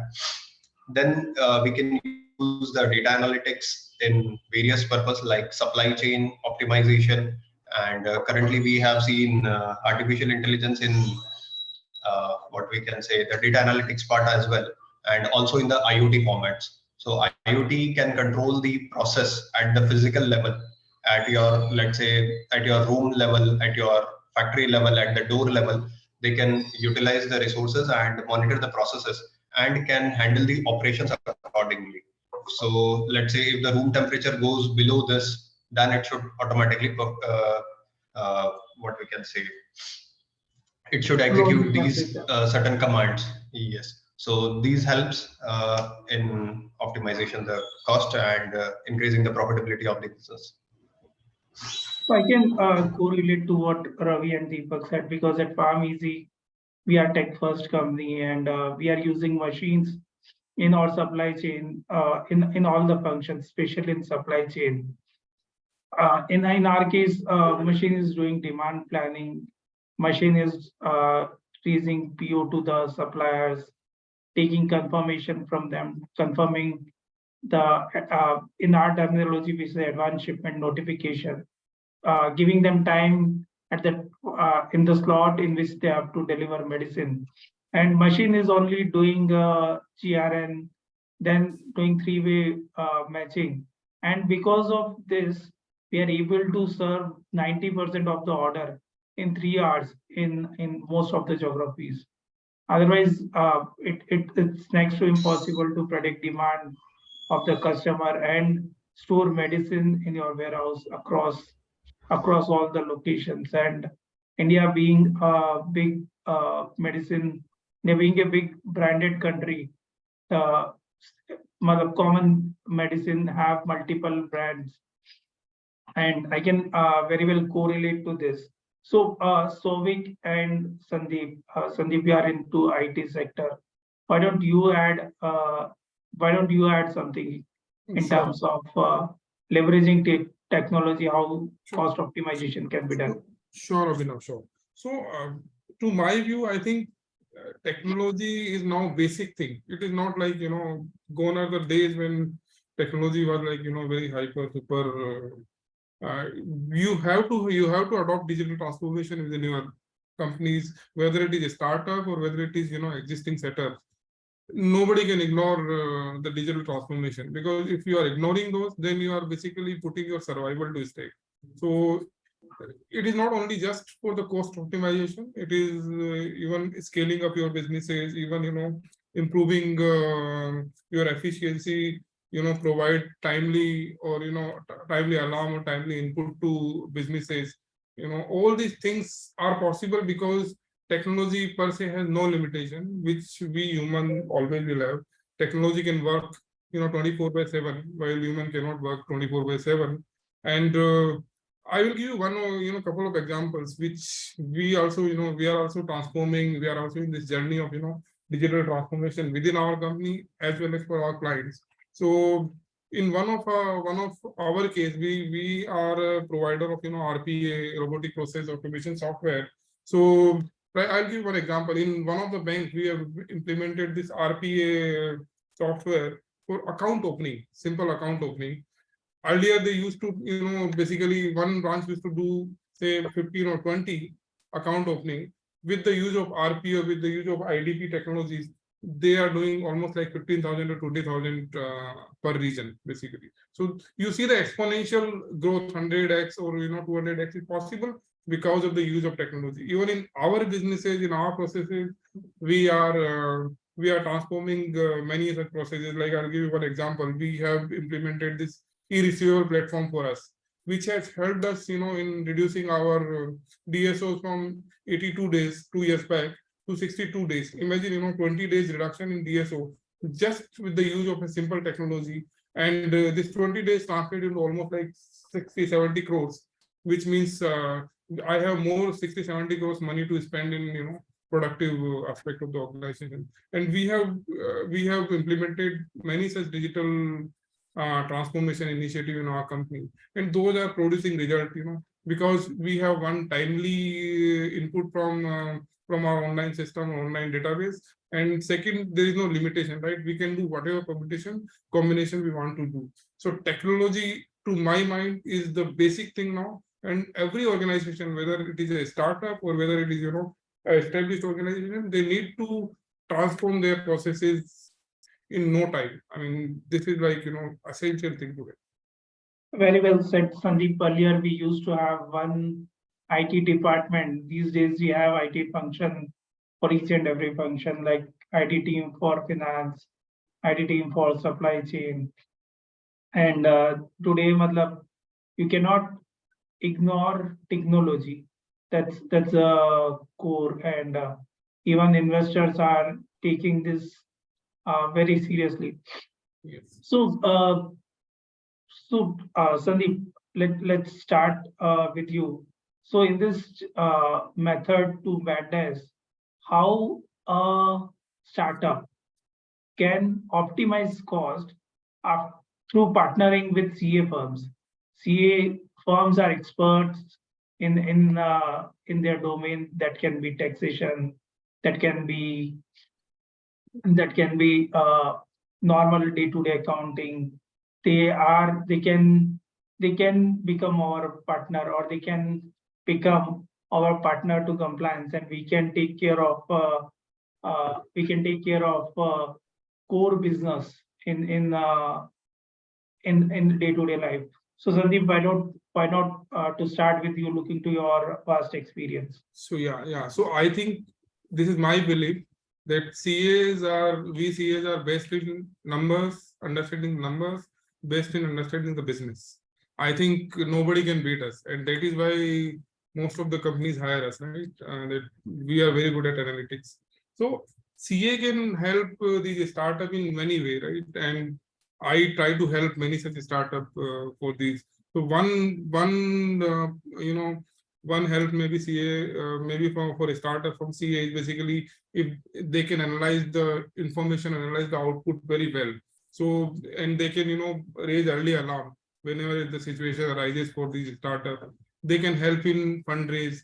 They can help in strategizing the startup, what they should do, what they should not do.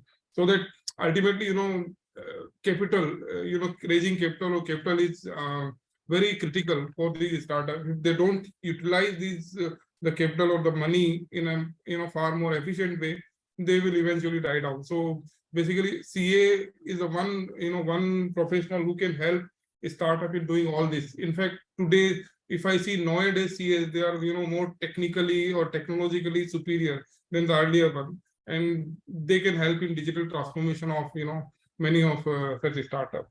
And this will really be worthy, if we can put a platform wherein a startup basically can get help from CAs like us for all this digital transformation, fundraise, and all these things as an institute. Right? So, Souvik, you were a founder at how you see in partnering with CA firm for your entire compliance function. No, I think obviously CAs have a great role to play in compliance, and even like you said, you can get them to design certain unit economics for you that you need to track. How do you want your MIS to be? But I also feel that sadly, I think a lot of the chart, while we have great technical know-how, I think problem-solving skills that we should be ingrained in part of our education is somehow there is a gap there where you see a lot of the problem solving that happens in startups, growth teams come from consulting firms like Bain, BCG, who have a management education and not necessarily CS. And I think the ability to understand macros, the ability to study technicals is great with chartered accountants, but the ability to implement that in a fast moving startup is a completely different story, right? So it's it's great to be able to have technical know-how, but how do you implement that in a fast evolving business scenario? And I think that is one of the reasons you don't find a lot of CAs being founders of a lot of startups. I think if you look at the entire startup community and you look at the largest startups, you look at unicorns, you look at the large list, you will find multiple people who are non-technical also. You will find a lot of people from MBA background, consulting background. We don't see CAs, right? And I think while we are all very well equipped to handle that position, there's some gap there that we need to work on as a institute also to ensure that, there are so many fintech startups. There are so many startups which have which have a finance background, which are helping on taxation front. Not all of them are run by chartered accountants. Yet, despite the fact that we have the necessary technical knowledge, we are part of many startups, but we don't own them. I think that comes from the fact that certain amount of ability to problem solve is not part of our curriculum. That needs to come in, and it will only enhance our ability to further equip startups with the necessary help, know-how, and also make chartered accountants a more part of the startup community, not only as outsiders, but insiders. People running startups, people being part of startup growth teams, beyond CFO positions. I'm not saying just CFO. CFO is always going to be a chartered accountant. I'm saying beyond CFO positions, if you want the CA community to be part of startups, we need to equip certain skills within the community also at student level. No, I completely correlate to this what Souvik said. In our company, there's a CA who is wearing two hats of CFO and CEO for one of our function, and I completely understand some push is required. One suggestion can be we can increase industrial training period to 2 years instead of 1 or 9 months. But a couple of initiatives can be taken in this line. So, Deepak, the cost of non-compliance is in multiple times to the cost of compliance. So, how you see how we can partner with CA firm and we can reach our cost optimization goal in a faster way. No, I completely agree, Abhinav. What Souvik also mentioned that this is the fundamental, the aspect where we need to step. One is the problem solving aspect, and the second I feel is the mindset also, because in our curriculum we are also lacking somewhere that like the entrepreneurial aspect, or like the problem solving skills. Which I really feel that we should also, through the WIRC or through like from our community, we should escalate this point, or we should help them to, somewhere they need to include in either part of your industrial training or the course. Coming to your point, how CA firm can help us in terms of your when you are saying the compliance cost or the cost optimization, I would say like a CA firm can play a big role in terms of at a two stage. One, I would say that the initial stage in terms of your legal entity structuring or the business plan, the corporate tax planning, the ESOP planning, right? Agreements or the fundraising aspect. Once a startup move to the next leader, I think the role of a CA firm is also critical, because they will help you in terms of your tax planning or the GST optimization, the cost optimization, capex versus opex, working capital improvement, right? And as Souvik already mentioned, that the cost of equity is very high, right? So they can also help us in terms of initially we can go for a debt funding or something, because it's important to preserve the equity, right? It's not that we should go for the equity fundraise and then will dilute our equity. And in terms of the compliance also, because in India there are a lot of compliances when you have a so I'll tell you like about my experience. When you have a grocery startup, you need like multiple license or the the compliances which we need to fulfill, right? In terms of your mother warehouse, your dark stores, FSSAI license. So there are a lot of compliances, right? But I think the CA firm, because the best part for a CA firm is that few of areas for us would be like new, but for a CA firm, because they are dealing with multiple startup or organization, they know like what kind of compliances a startup required, right? So it's very important for a startup or any organization to get the like a right CA firm who can help us in their compliances or the cost optimization. No, very well said, Deepak. See, at Pharm Easy, we have partnered with various CA firms, and trust me, it solves a lot of problem for any organization. At least the part that are given to part CA firms, or the process where we are partnered with CA firm, at least headache is shifted to them. It's now the firms that are working on routine job, managing manpower, managing attrition. Most of the things is now their headache. So Ravi, why don't you add here? Looking to the time, probably we might need to move little quicker here. Over to you. In addition to Deepak ji said, we can have in additional, we can help in developing the financial forecast and organization. We can also help the organization in identifying, assessing the financials and non-financial assets. And we can also help them by identifying the future risk which they are going to overcome with this. And we can also help in process improvements which can help them, and the common parts like due diligence, valuation, post-acquisition, mergers, by providing the strategic advice and support to them. We So can help through these things. There are various questions that I've kept for directing to you folks, but looking to the time constraint, let's conclude this. So let's start with all of you one by one. In 2 lines, what message you would like to pass on to the audience? Over to you, Sandeep. Sandeep, you are on mute actually. I always put on mute, so sorry. So to my view, I think when somebody is doing a startup, his long-term vision should be very clear, right? So what he wants to achieve in next 3 to 5 years, near long-term, I would not say long-term, and he should pursue that vision. And at the same time, he should keep a constant watch on the resources utilization. Otherwise, if you go out of the way, then you will always go out of the way.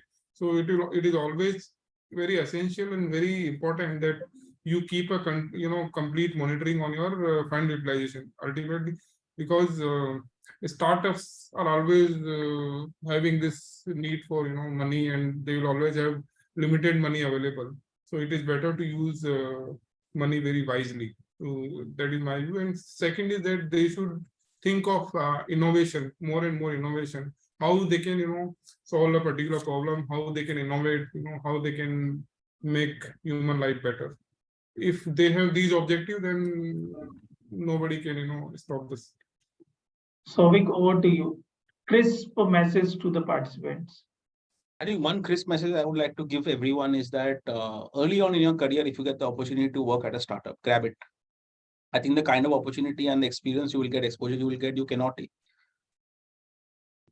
get at a corporate. The kind of breadth of experience you will get, you may not get depth, but a breadth you will get is crazy. And I think that will equip you in future, perhaps to build something of your own. If not, it will give you enough exposure in future to build your career.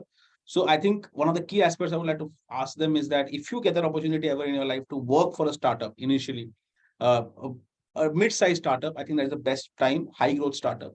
I think you should grab it. What do you, Deepak?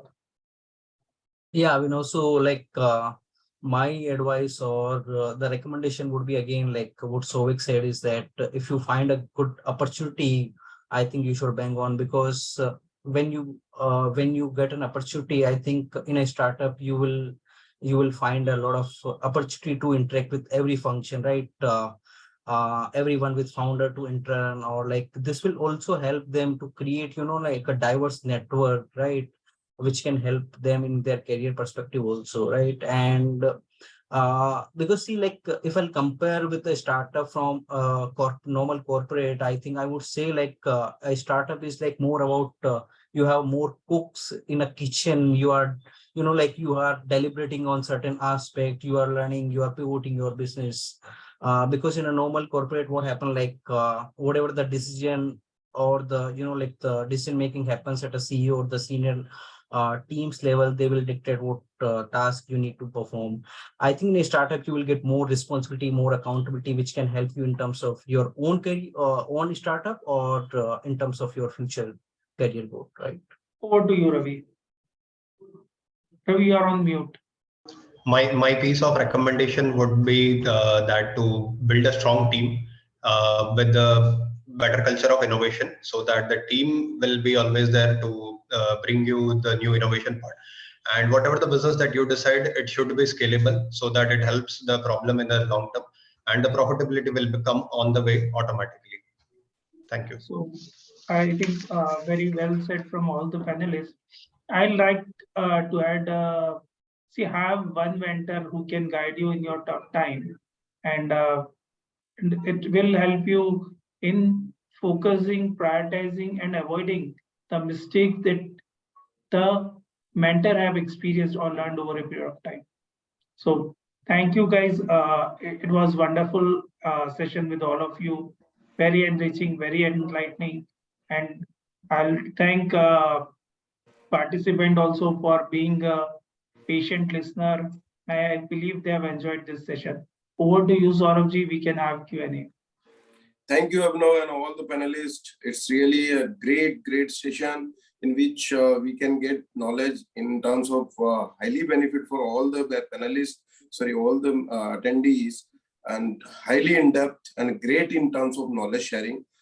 And we have a couple of questions. So before we are going to a vote of thanks, and I also highlight one point which comes under the discussion that we are ready with our new curriculum for CA students in with more practical approach, and it is under consideration to MCA. It is already submitted for the approval. Second thing, at institute level, we are organizing regular startup programs and startup meet, and we are ready with our landmark program, you can say ICI Startup Manthan 4. It is going to be happen on 2nd and 3rd February at BKC, in which exhibition is also available and all the funding facility, pitching and everything is available.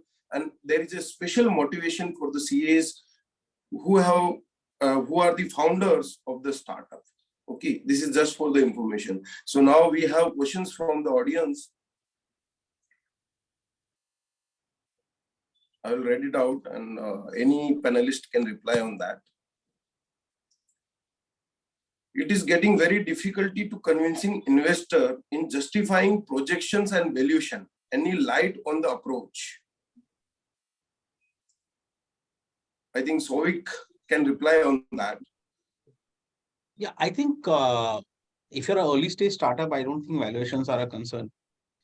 I don't see, I think most early stage startups get valued very similarly. Most of them get every investor who comes in, any VC who comes in, usually whatever money he puts in will usually take anywhere between 15 to 25%. That's the norm.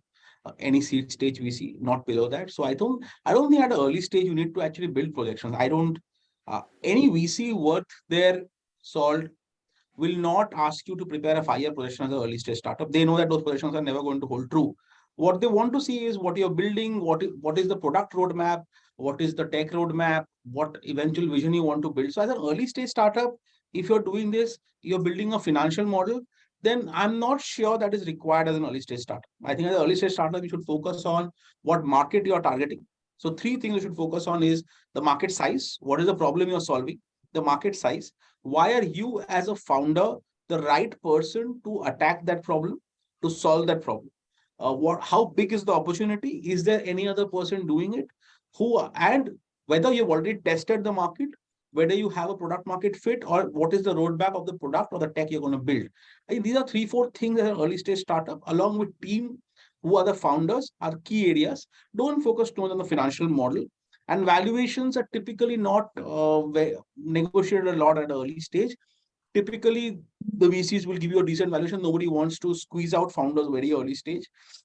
I think focus on these 4-5 things. Don't focus on a very high-end financial model.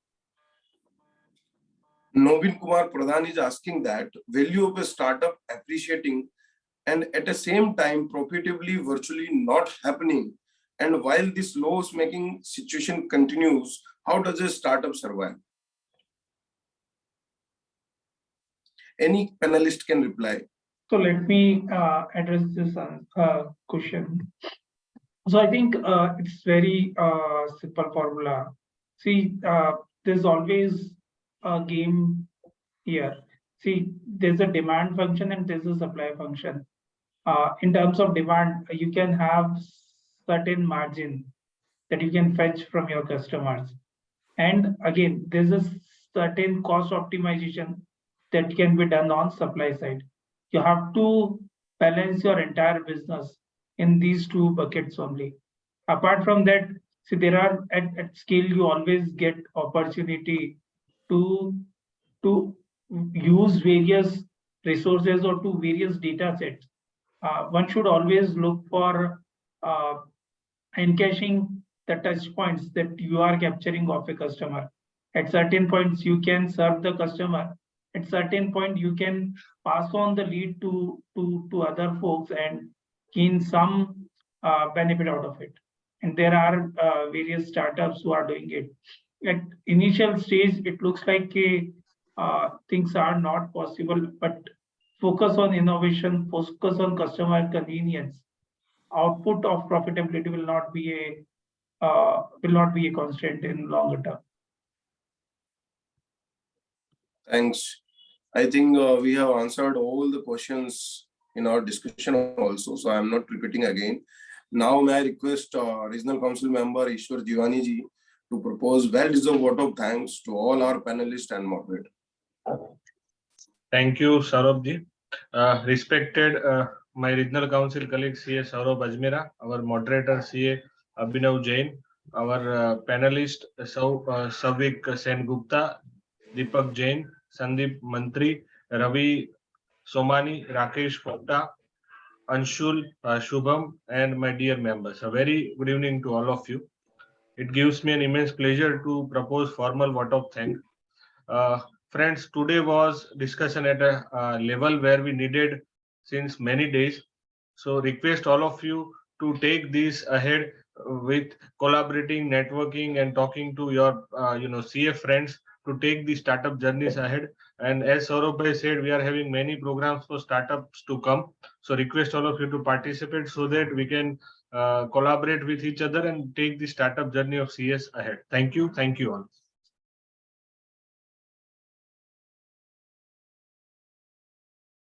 Thank you everyone for joining over here. Thank you so much. Thank you, sir. Thank you, everyone. Thank you. Thank you all. Thanks. Thank you. Everyone. Thank you.